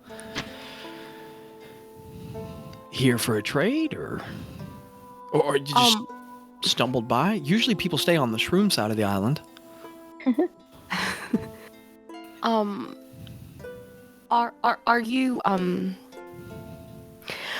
Are you Jath? Yep. Have y'all come to trade? No, nobody ever knows my name. No, sorry. Y'all looking for an instrument or what's? How could I? Are you a bard? No, not classically. Oh, I mean, I like to play, but I don't know if Uh, so technically trained. a friend of Bazz's told us you were here. Okay. My name is and Ro kind of looks to the rest of her party members, and she kind of I like give her a nod. stutters with it. My name is Rowena Greenbottle. Okay. It's good to meet you. And nice to meet you too. Are you the one who's looking to trade something, or? No, I was actually and she realizes, and she starts like looking through her bag and everything, and she pulls out the leaf and just kind of Furrows holds a it brow? out to him. And he's like 20 feet away from you. He walks down to you at this point. Oh, and yeah. gets kind of close. As he gets about like 10 or 15 feet away, he kind of eyes everyone again, especially Craig, the guy in the armor with all the big weapons. And as everybody, because he doesn't know who you all are, and for a second he's like, "What is this?" But as nobody moves or I reacts, get and it. I'm just gonna say for Micah, Craig is giving a weirdly emotional face, like. Yeah. And he's just kind of confused by that. But as nobody's making any moves, he just kind of gets right up to you, Ro, and he gets like 10 inches away from you. Ogbins stand closer than many other people. And as he gets right up in front of you, he just sounds smiles right. at you. Very tall to you. And likely would have been very tall to your mom, even though he's not particularly tall. And so he just looks down and takes it from you, and then he gets a quizzical look, and he goes, "Wow, okay. That's I haven't seen any of that in a while." So y'all are looking for the order or directions to it? If you're looking for that, you probably want to go back in the direction of Agba. I mean, I feel like you would have known about that. We Bazz, came I think from it was. Agba. Is this yours? Gets a puzzled look and like holds it in his hand. Feels his finger around it. I mean, it could be. I have a set. Anyone from our group does. Were you looking for me in specific? Yes. And he hands it back to you. My mother, I believe, left me this. And she takes like a deep breath. Okay. Are you from Agba or? No, I'm from Zedge. My mother was Rowena Greenbottle.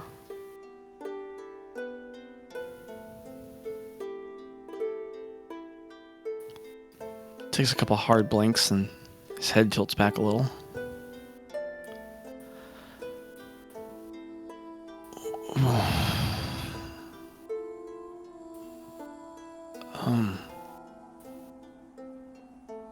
And he steps like a pace or two back from you. Mm-hmm. And he looks at you really hard. And then he looks away from you for a second at the tree behind you. And then his eyes kind of like drift right to the waterfall. I'm sorry. I didn't mean for us to like, I know you live here, and we just kind of, stumbled in on your home here and all. And then all of a sudden you I watch know him it's like a lot look of at your people face, and he looks at your skin and your hair, and he goes, "Oh,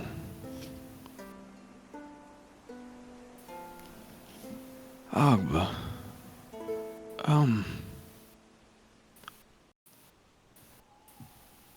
Oh, you look like her." Yeah, that's And what then everyone says. he slips back into Sylvan and goes, so you don't understand, Ro, but you also get the Yeah. feeling that he's just kind of shocked. And in Sylvan, he softly says, "And like me." And he blinks hard again, and he goes, "So you're... mine."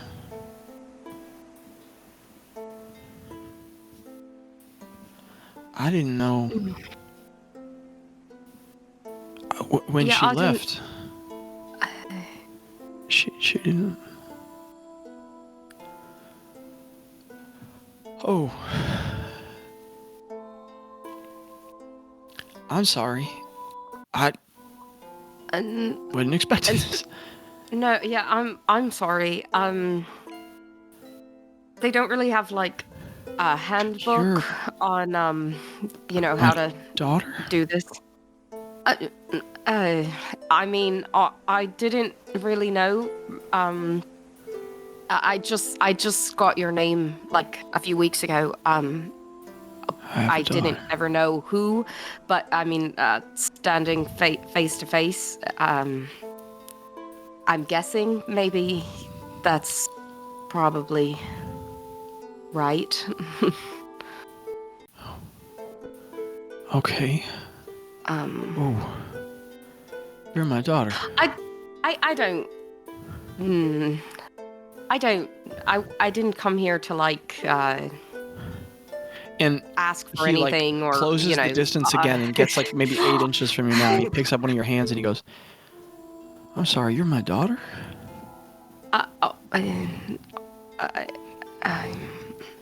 It appears. Yes.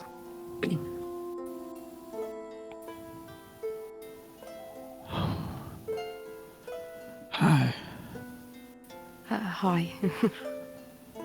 I'm Jeff. Rowena. You can call me Ro. And he looks very directly in your eyes, looking down at you, Ro, and he says, "Hi, Ro. Wow. Washed up on my shore just like your mom.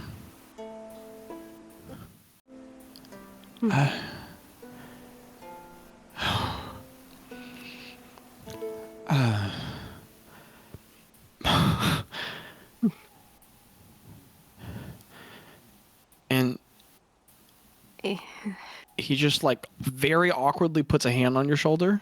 And then he squeezes it just a little bit before just kind of wrapping his arms all the way around you and just pressing your face into him. And he puts a hand on the back of your head and puts his chin on the top of your head. And he just squeezes real hard, like it almost hurts. And Ro, you can't see this, but everyone else can see. Jath is just making a really confused face at the tree past her, but just looking lost and hugging hard. I think after like a second, Ro puts her arms around him too, but it was like an awkward pause before for sure. she did that. And he just sits there hugging you, looking stunned.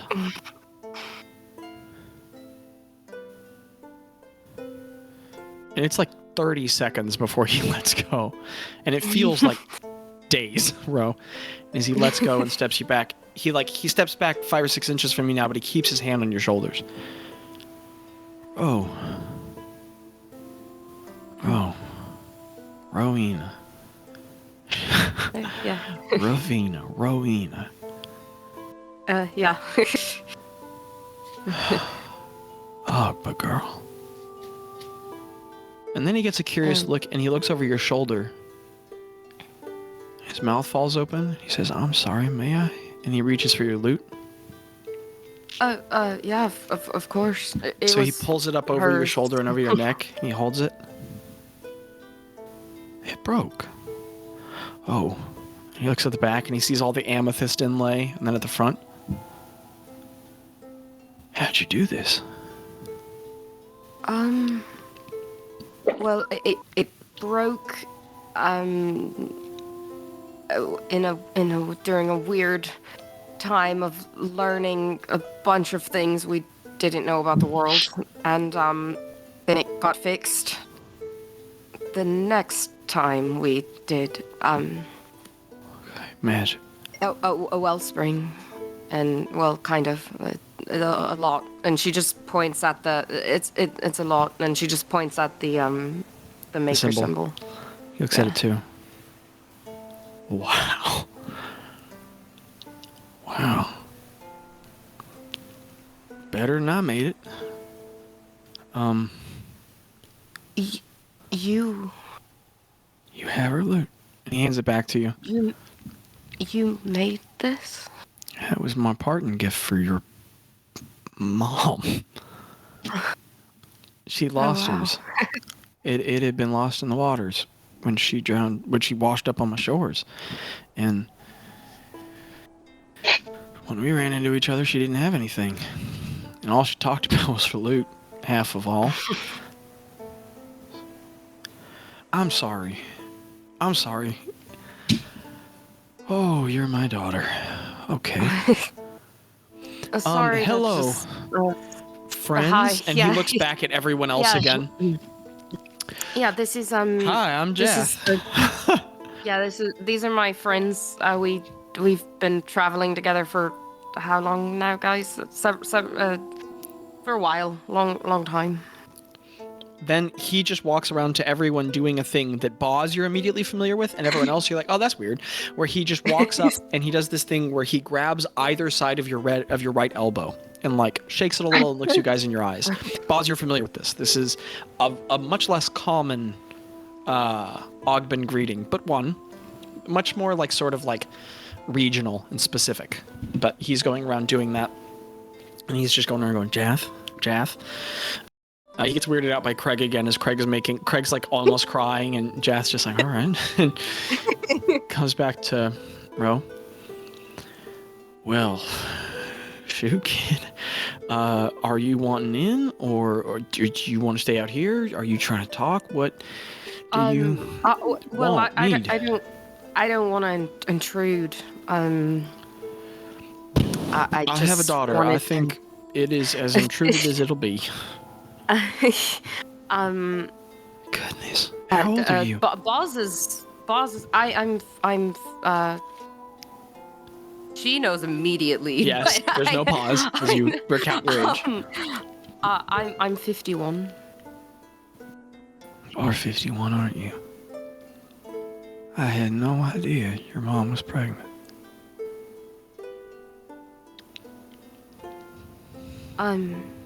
Did you ever hear from her after? No, how is she? I hadn't talked to her in forever. Never again, really. Yeah. Blew into my life and back out. Well, it's a big day for you. Sorry. Both of us. It is. This is this was kind of the last place that most people think she was. I'm not sure. Like obviously she wasn't because she had me. I grew up in Zedge. I never met her. Okay. She left me with at a temple, a saloon in Zedge with the loot and apparently the leaf. And I grew up. It was good. But I never you at a temple? knew her. Yeah. Okay. But that's pretty much all I know of her, for the most part, is what the rest of the world knew of her. Okay. And I've run into some of her friends. When you met her or knew her, Is it okay if I sit down? Yeah, I'm so sorry. And he just like walks a little stunned and sits down on a nearby rock and just kind of gestures for each of you all to sit. The rocks are craggios all over, so it's easy to find a spot. And each of you kind of sits down and he just keeps listening to you. No, I knew she was. I know she was a bard, pretty famous one. Half the people I tell that she was my mother believe me because of our looks, and the other half think I'm joking. She always said she was a big deal. But no one knows exactly what happened to her.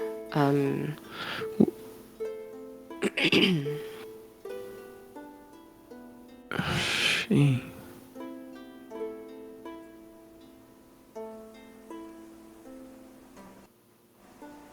passed? Yes. As far as I know, from what I've been told, she's no longer with us.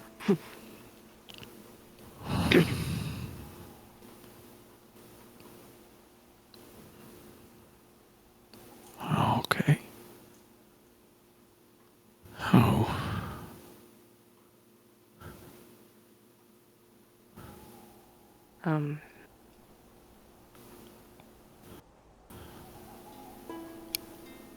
I'm sorry.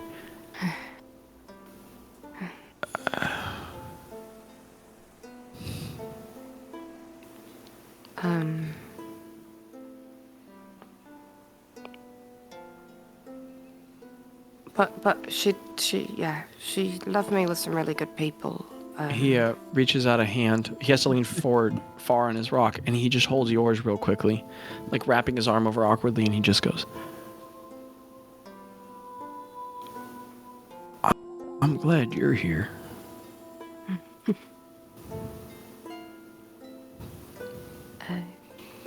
Even if she's not.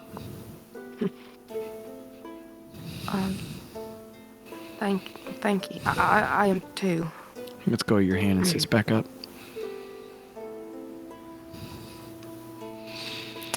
Wow.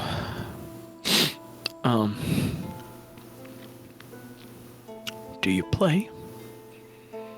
Yeah.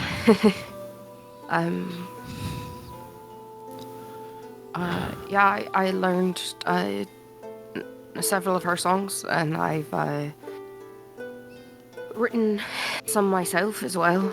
You have? Oh, I have this, and she takes out the songbook that was Ravina's and ours. Wow. I've added to it. Can I see it?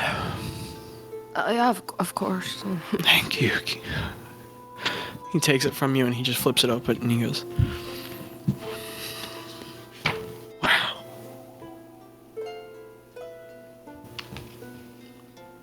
Goodness.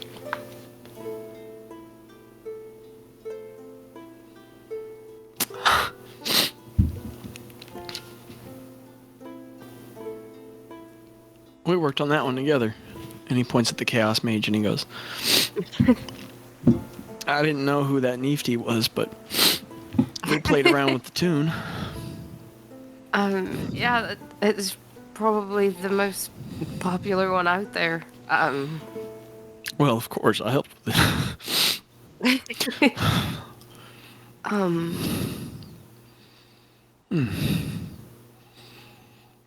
I apologize again for. Why would you apologize? I mean, it's never a good time to tell someone a life-changing information, but I think I'm glad spring some stuff on you. You? I'm sorry. This might be a lot. Ogman's emotional. But you're Roweni's daughter. You're my daughter. And I have a daughter. Oh, you look like her. Oh, you've got my flowers. Oh, they're different. Yeah, I noticed that. I'm sorry. You're a lot to take in.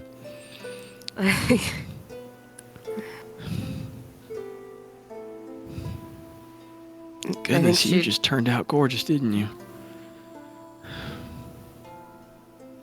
I'm sorry, this is a lot. I don't usually talk this much. I don't usually talk this little. Your mom could talk. She never, ever quit talking. That's why she liked me. I was usually pretty shut up. That sounds right.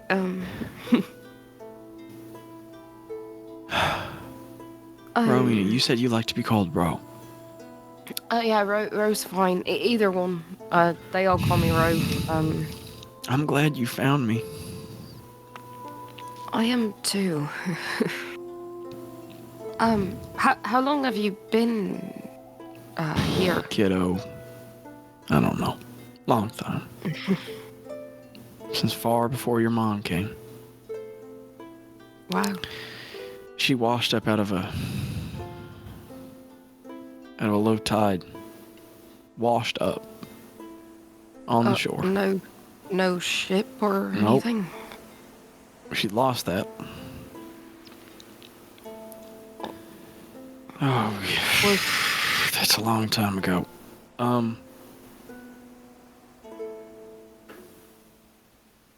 When she came here, she was trying to leave the Lost Lands.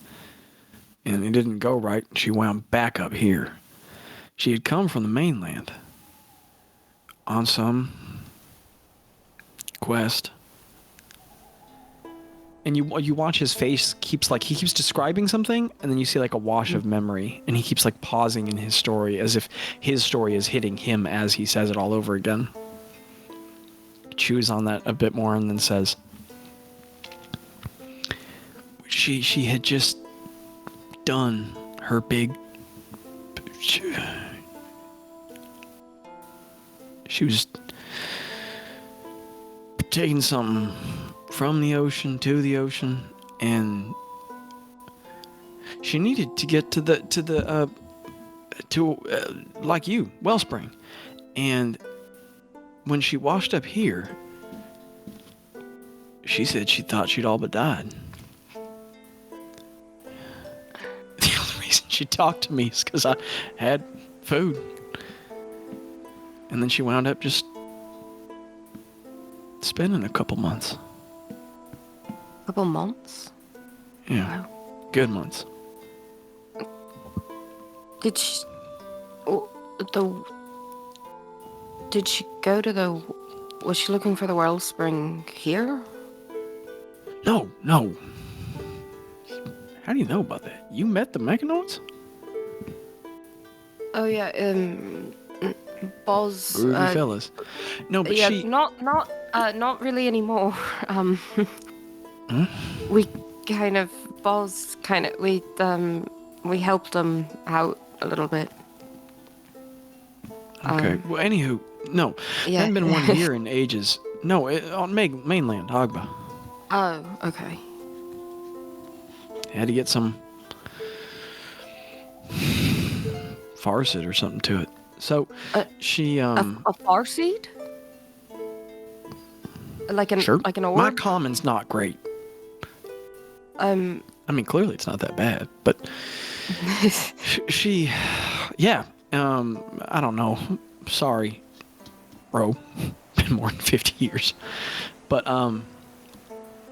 She had to get it, and she had some. I don't know. She pissed somebody off underwater. Somebody didn't like somebody or something, and they were coming after her on her way back, and she was sure she died, and instead she washed up here. And so I mean, Foom's a good place to wash up if you're in a bad place. So she just had a good time here after a couple trips she didn't mean to take, but she, recovered and ate well and drank well, and then happened running to me. Weather aside, I think she was running from a storm. She found some shelter, and we just became friends, and then more. And I mean, it was clear she was never staying. I learned she was a bard without a lute, so. And I make. And he holds up his necklace. Stuff. Instruments among them. I made her that new lute. And she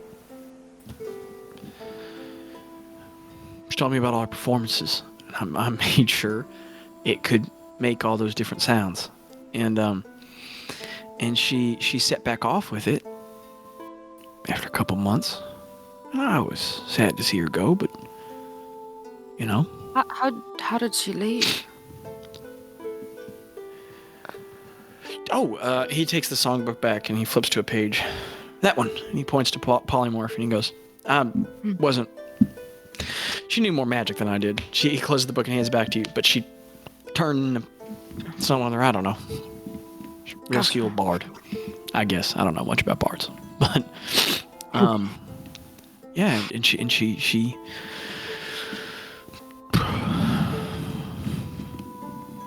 well, I guess she went to Zedge.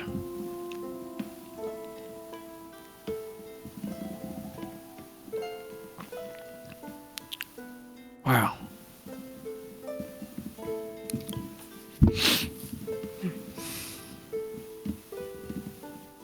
I was not expecting this. And I'm sorry, Rose friends. Y'all need something to eat, something to drink? I'm okay. I laid an egg earlier and ate that. All right. You should try and stay away from those mushrooms. Some of them aren't safe. But it's all right. It's good if you don't need something, because I don't have a lot. But some of the berries around here are safe to eat. Not the mushrooms. We had some well berries, right, Bazz? Well berries. Oh, that's right. You said you're Ogden. You're native. All right. Excellent. Oh yeah, this is actually Bazz. Is the first person I ever met that looked anything like me. We don't tend to be not here. No, it was an Unsen, and we ran into each other. Unsen? And what were you doing out in Unsen? And he looks at Bazz. A lot of things. The bees are dying, so I was trying to figure out why that's happening. Okay. All right. Wait. Oh. That can't be good. Yeah. It's not. We're figuring it out. Oh, so though. you must be with So you're Vistjal. Yes. You're with the Roots. Okay. Yes. All right. Cool. You said you were with an order, or Yes. We don't have to worry about the Sylvan, but he'd know it. He keeps the bees and cares for Ogba herself. We keep the song. We keep the history, the truths of our people.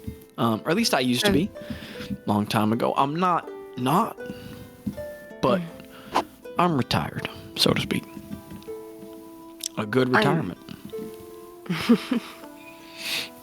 it sounds like to me, maybe not in the technical term, but it sounds like a bard to me. Sure. Others of our people do the playing and the singing. I do the supplying. Somebody's got to have an instrument. I don't mean to be obtuse, but your dad was kind of the best at making instruments, so. And he points to your lute. Yeah, I mean, Wow, it's your dad. definitely stood the test of time. I hope. It's my best wood.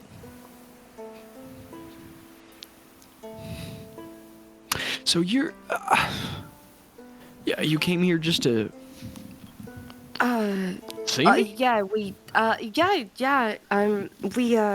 came to the Lost Lands in general to catch up with Bazz's family. He hasn't been home in how long, Bazz? Like Long time. yeah, a while since we've all been Okay. traveling together, I guess. And we were talking with some different people about the bees and what all we've learned out there. And I had an inkling that the leaf probably meant somewhere here in the Lost Lands, but I didn't really have any other leads Sharp until like him, huh? Bazz's friend mentioned you, and so we Somebody knew me. Well, if it's came one of the here, roots, I guess.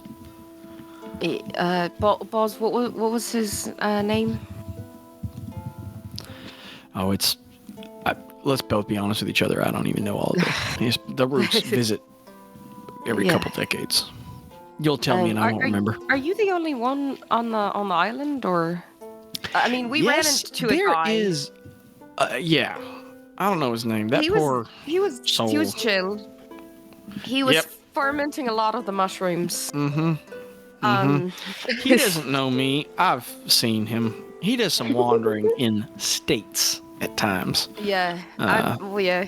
That sounds I've talked right. with the flumps about him a couple times. He's... Yeah, the flumps were very nice. They Yeah, pointed one me of- in the right direction. One of the real...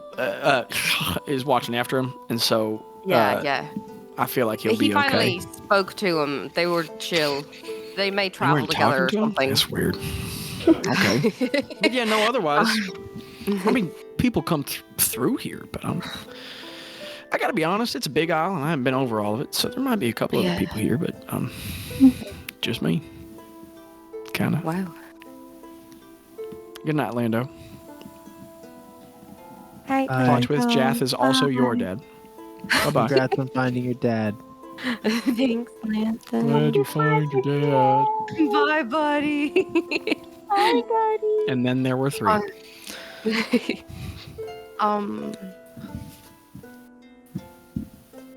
Yeah. I have to stretch my shoulders, okay, Abby? Yeah, I have to stretch my shoulders. I pushed a minivan for a quarter mile this week, so Why things would you hurt. do that? Why would you do It was broken down in an intersection. But any hoodle. I lifted Aw, heavy boxes. That's good. The I'm same not thing? good that it broke down. It's I good that you lifted helped. 40 chairs from IKEA. Oh, And honestly, the greater effort. yeah. Any hoodle, what were we poodling? Dang. Before Abby was making fun of me for stretching my shoulders. You're talking about the people on the island and the free film. So y'all are just passing through. Yeah, I I guess mean, I don't so. mean to pressure you with the sudden revelation of your dad. No. Wow. Okay. What nom nim? And you're aware that's him like saying, what a Thursday. Because the day of the week. Yeah, so, I didn't know the calendar for your mom. Ogbuns don't really use it. Oh. But man, was she focused on time. And she taught it to me rigorously. I just kept it out of habit ever since. Yeah. I guess maybe I got that from her. You didn't get it from me. they get annoyed with me. I'm always telling them what time of day it is and which direction we're heading, and Well, I can confirm you're related to her. if they say a name wrong, I can remember it and tell them Yes. they're wrong. Yes. But Wow.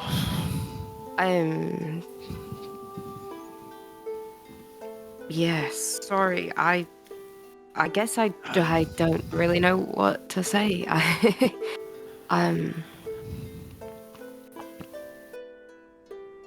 You've said a lot already. I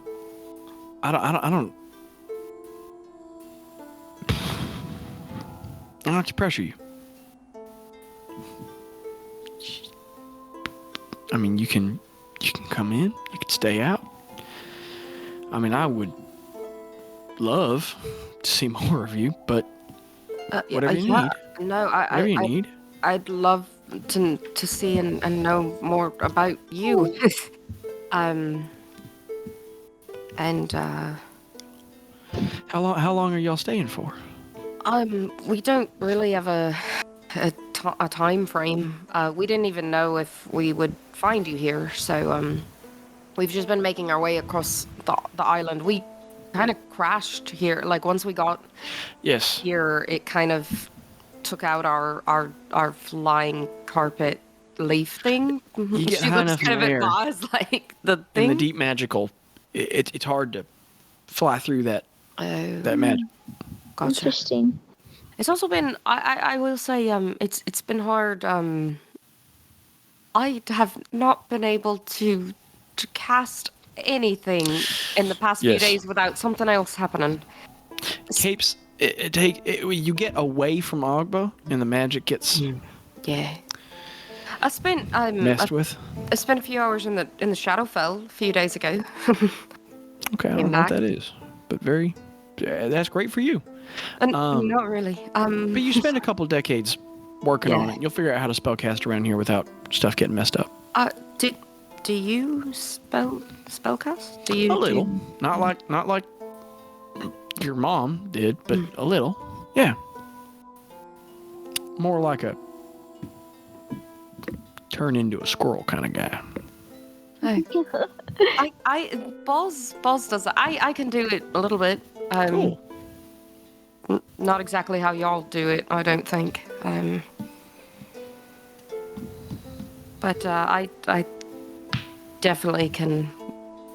I have that druidic touch, I guess. I see. Um, So I'm sorry, I'm not trying to press it, but y'all are hanging around, or you're moving on? Or? no, yeah. She kind of looks to the rest of the group. Yeah, we can stay a while. we Yeah. can do a lot of plans. I'd like to. We can yeah. Okay. I just don't want to impose. All right. Okay.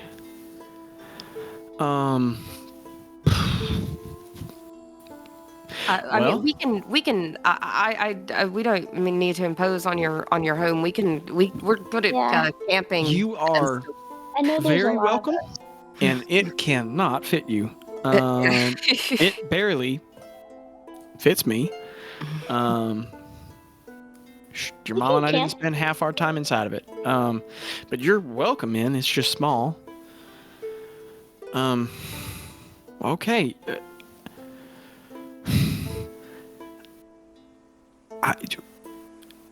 Would you like a little time?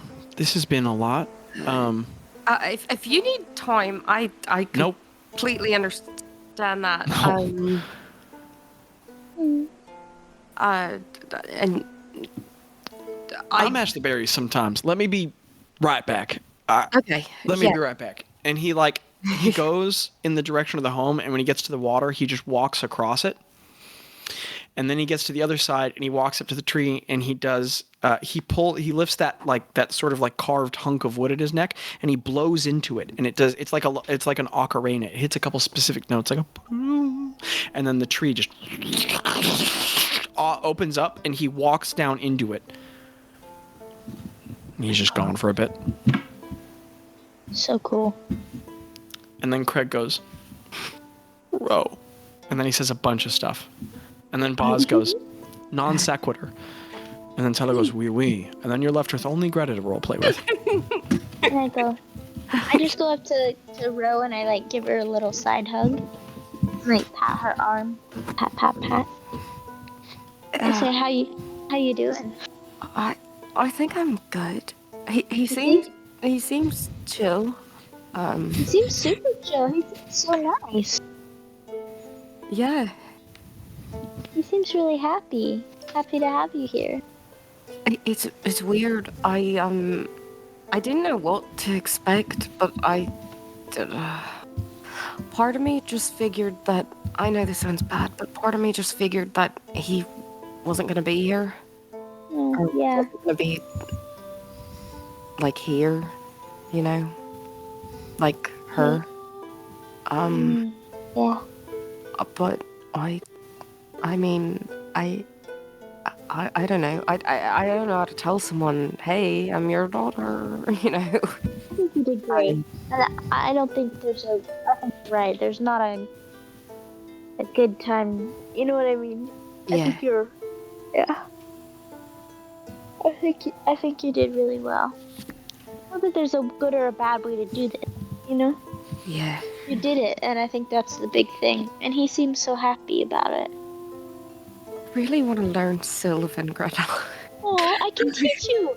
You can find a book and I can I'm tired of everyone I know speaking it. Well, Bazz and I both know it, Yeah. and so we can totally teach you how to do it. I think Maybe Teller does even- as well. Yeah. He didn't know. He didn't know He what. kind of stares off, and he didn't know that she was dead. Oh, yeah. Yeah.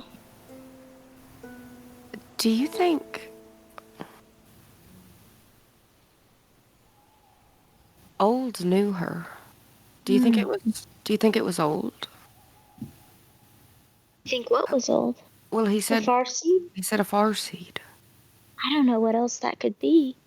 I don't. Maybe And I don't know other- how many Olds are floating around Yellowburn, do you? Well, and I I don't never know really how many, asked him.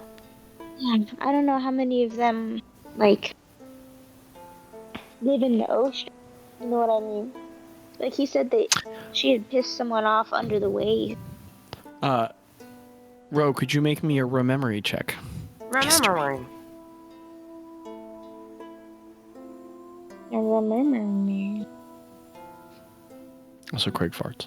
That would be. Did you fart? Oh, stop. Craig farts. Oh, Craig farts. I thought you said those were great farts. And I was like, what? Who farted? What'd you get on your history check?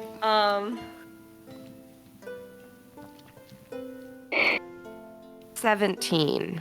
I'll react to math in a very different way. You do remember when you were in more contact with Old, when Craig had the orb, that when you had your own farseed, that he had mentioned that he had multiple farseeds, that he had many eyes that had been Oh, dispersed to the that's right. world, and that different people had attempted, failed, succeeded to return them to him. Yeah. That yours was a relationship he had emulated multiple times. Yeah. Yeah. That's right.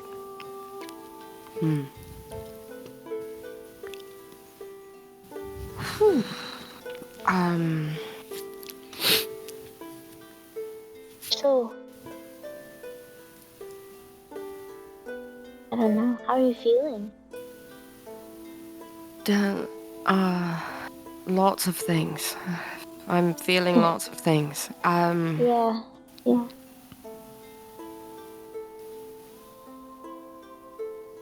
It's weird. I don't know. He seems really lovely. I think so too. Yeah.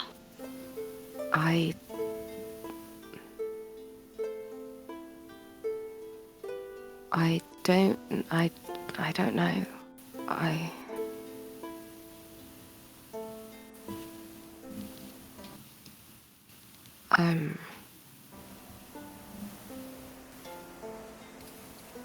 Yeah, this is uncharted territory for anyone.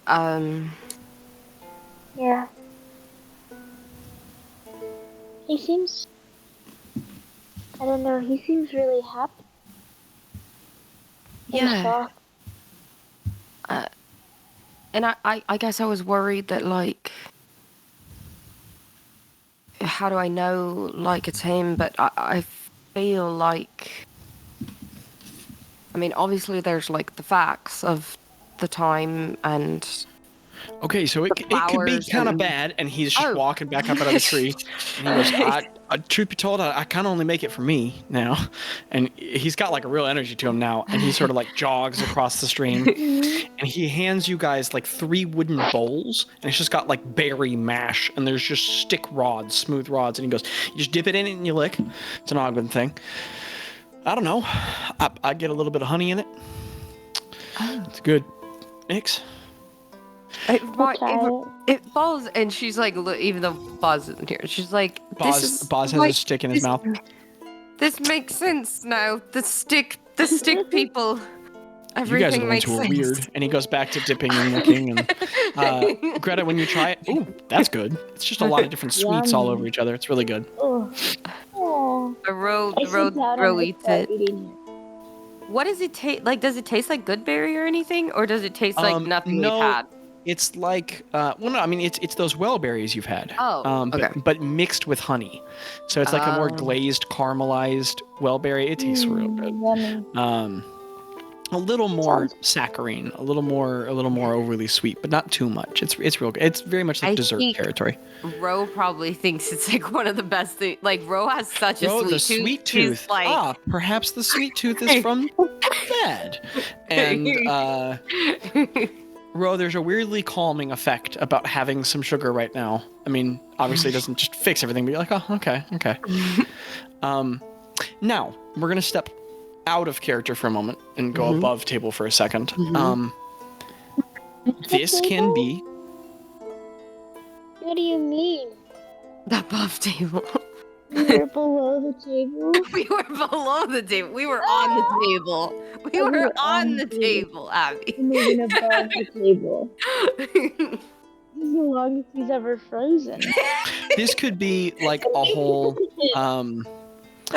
thing for us. Like we could spend the rest of the session doing this, and then we could go into next time. This could be the whole next session.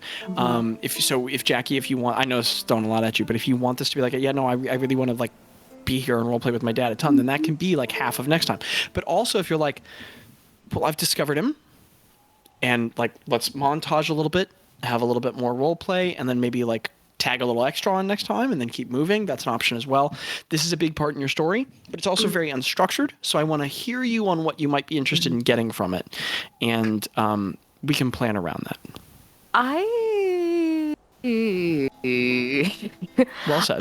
I would kind of like, I think it would be fun, and this may be me being like selfish, but I think No, I'm asking you. No. well, no, I think it would be fun. This is explicitly the question I'm asking you for the reasons I previously stated.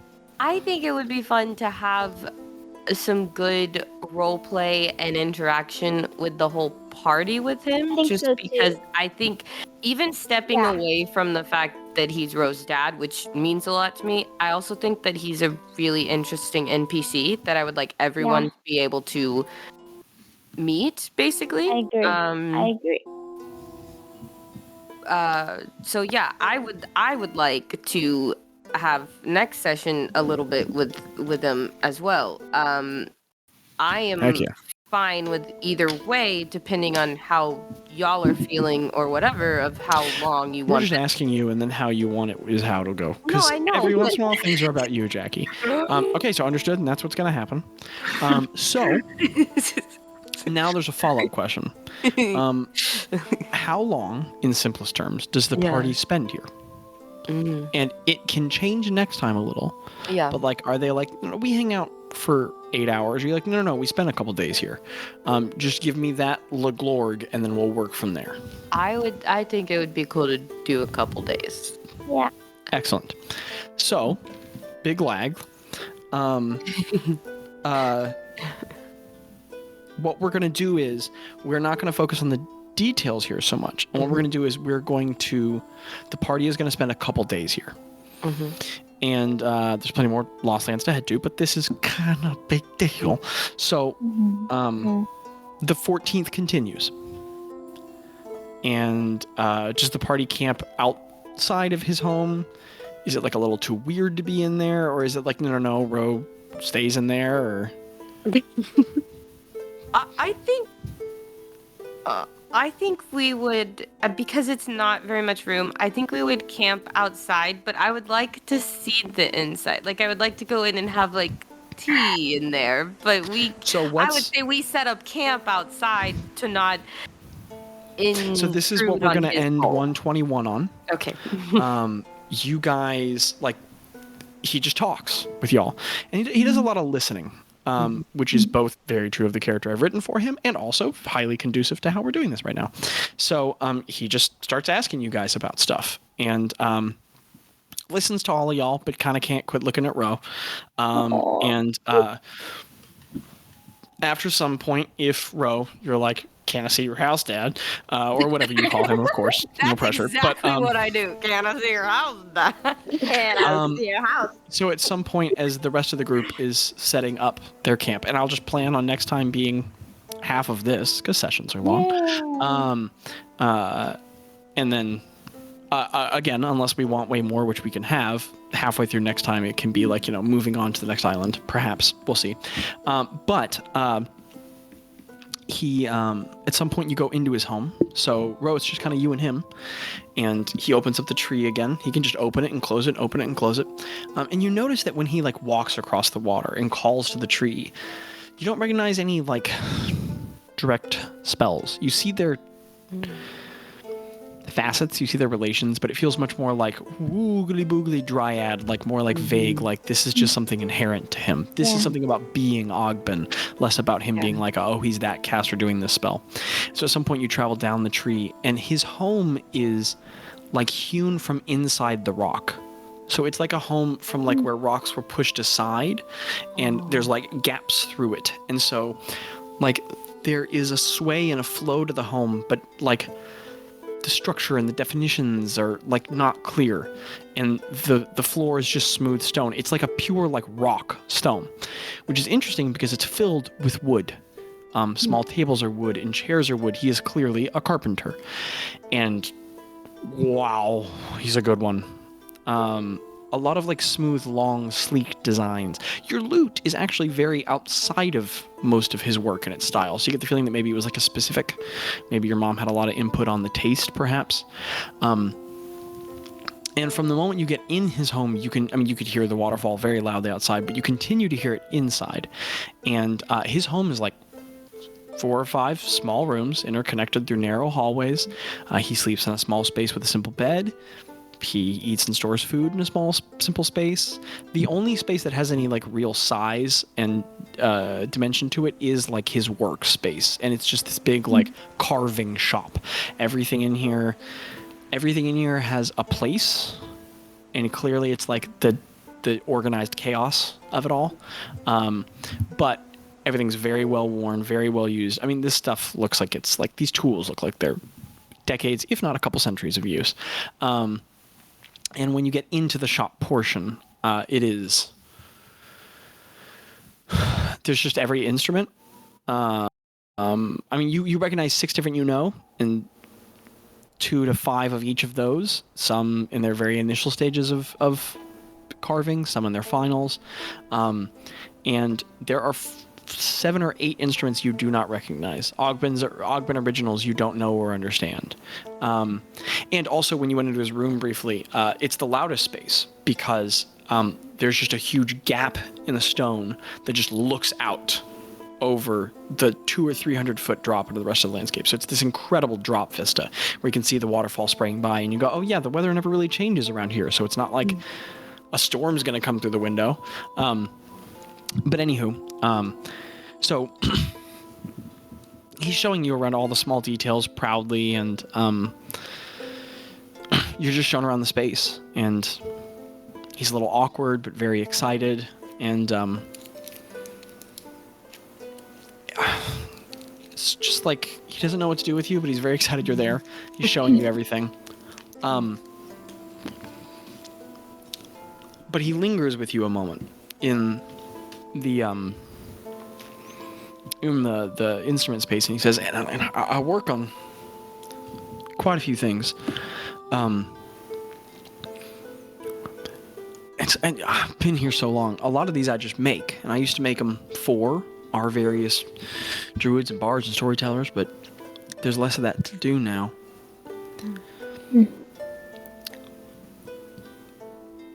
And based on what you've said so far, you sound like Ravina, like your mom.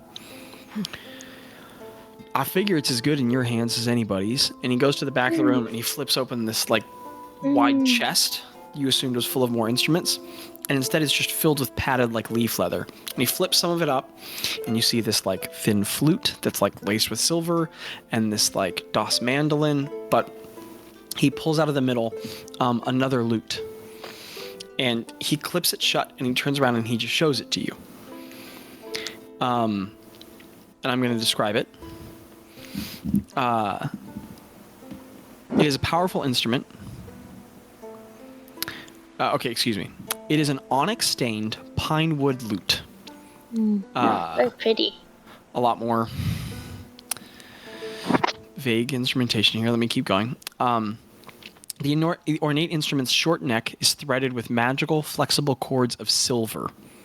So the cords of the lute are flexible silver.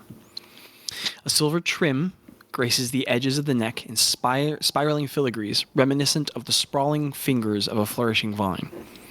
The head of the lute's neck splits into two sharp points, so the head splits up at either side, at different inward curving lengths, the left rising slightly higher than that of the right, into sharp, elegant points of wood trimmed with silver. So like the wood splits up into a bow, and the edges of it are literally silver blades that come up to the top. The lute's thin, magically fortified neck leads down to the body of an instrument, a magically thin base, lacking in the resonant chamber necessary for the music of a lute enchanted with. So there's no body to the lute where the sound should reverberate. It's just like a flat bass. So the lute is like a guitar with only the fret and almost no body. And like the chords are able to produce the sound through magic rather than the physics of a lute. So instead it has like just the neck, and then the head turns into an axe is what's at the top. An axe head. A wooden axe head with silver blades at either side. The flattened base of the same dark stained wood is an odd shape, with a narrow side facing its wielder and a broad side facing away from the artist who holds it. The deeply stained wood of either side of the body is laced with silver inlay of leaf divine designs, thin and lithe and lovely. On the bottom of the edge of the instrument, a curved metal blade of pure silver has been set into its bizarrely flat body. So you have the small axe head at one end, and then down on the bottom, on the low side, there's just a whole blade, like an even larger axe blade on one side, curved and elegant, and all silver. Very elvenish in design from Lord of the Rings. But thick and heavy. This long, bright contrast to the rest of the lute shimmers when light dances across its razor-sharp edge, and a weapon's blade almost seems to hum with the vibrations when you play across it. When viewed as a whole entity, he refers to the lute. He says he named it Song Splitter.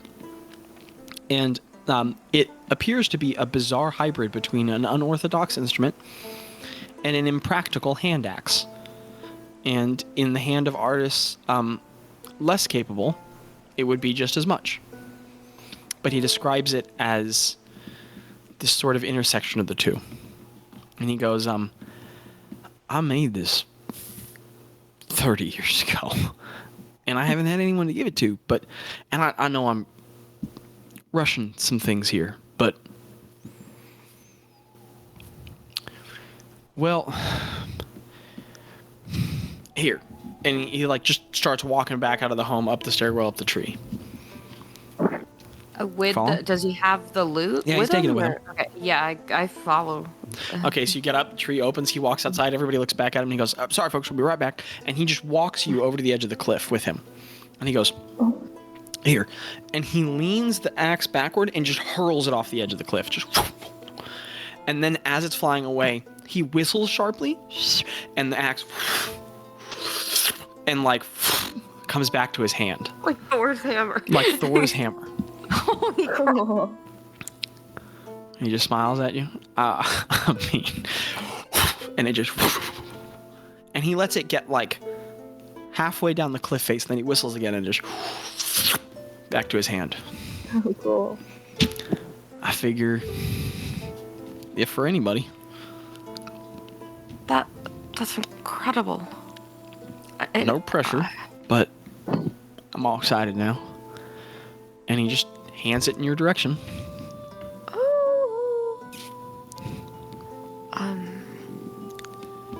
Ro, she kind of like holds it out at first, like not wanting to like just. Is this when you have something that's worried is about this like too much delicate. or I don't? No, It's Okay, good. Wow. Yeah. Wow.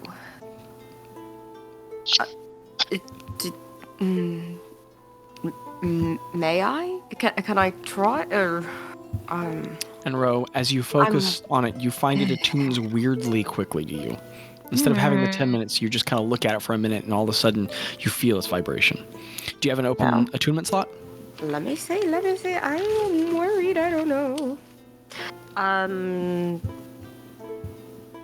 My loot doesn't require attunement, does it?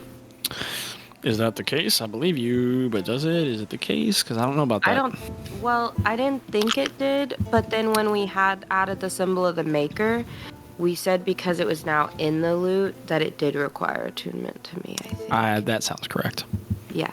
What all are you attuned to? I am attuned to my tattoo, Faber's clasp, the symbol of the maker that's on the loot, and the amulet of proof and detection.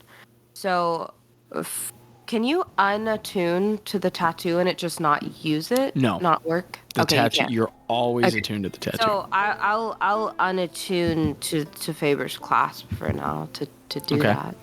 So you focus on the clasp and just kind of let go of the connection for a little bit. You can always reconnect it.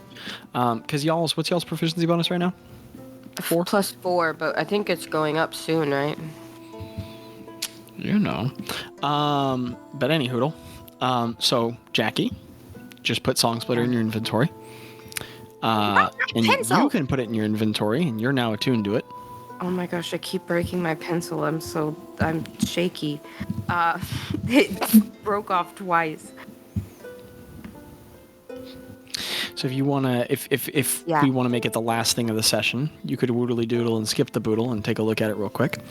Are you fine with me reading deets, or do you want to keep them super secret from Abby? Okay. I'm fine. Abby can know. I won't do that to Abby. Okay.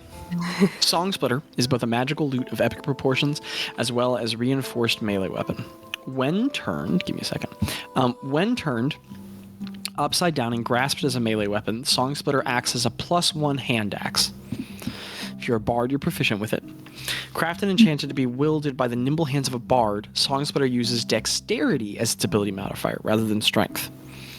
While attuned to Song Splitter, you gain expertise in the performance skill. This is a benefit of the weapon. So it's a +1 hand axe.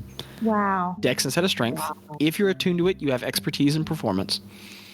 When thrown, you may produce a mellifluous note as a bonus action and summon the weapon back to your grasp within a range of 60 feet. If another creature is holding Song Splitter when you summon it in this way, they must make an athletics check opposed to a charisma saving throw, yada yada. More rules for that. Finally, Song Splitter's magical boon to your bardic performance increases the encouraging potency of your bardic inspirations, providing a +1 to all rolls produced by uses of your bardic inspiration while wielding the weapon. So if you bardically inspire someone with Song Splitter, whatever they roll has a +1 on it from their bardic inspiration. Oh, wow. requirements for attuning to Song Splitter. You meet them all. Song Splitter also grants you the ability to cast spells magically enchanted into its woodwork. The magical lute has 5 charges, regaining 1d4 plus 1 charges each day at dawn. You may use an action to expend one or more of the spells, yada yada, all the usual. So Friends is 1 charge. Heroism is 2. Calm Emotions is 2. Enthrall is 3. Magic Mouth is 3. Pyrotechnics is 3. Fear is 4. And Charm Monster is 5. Holy moly. I am... So it's a bagoodle spadoodle. I'm at a loss for words. This is one of the stronger bardic instruments in the world. Wow. And Isro is stunned by the instrument because this has been an insane ending. That's where episode 121 will end. Wow. And with whatever that means, we will end there. I'm so excited. I'm shook. Ro has Song Splitter. Jackie, I'm so excited to hang out with your dad next session. I am too. For the whole party to hang out? Oh, I can't wait. Because you all met Ro's freaking dad, you gained 0.04 levels. Wow. So what's our total right now? My pencil's not working. Okay, 0.04. So, oh my god, guys, I can't write with a pencil. Apparently, I've broken this pencil 20 times. It's stressful. That's gonna be Fatherhood. fatherhood. That's gonna be 11.833. Wow. Wow. We are getting up there. Not far. So this leaves you with some toughy attunement choices, but Yeah. big spadoodle, fart for even further away from the poodle. But excellent session, everyone. Nuts stuff. Everyone's exhausted. We'll just drop it at that. Listeners, life is an incredible adventure. You're an important part of it. Going to be a lot more Jath next time. More So- Jath. Oh, yeah. Skibbity wop and dada, I guess. Yikes.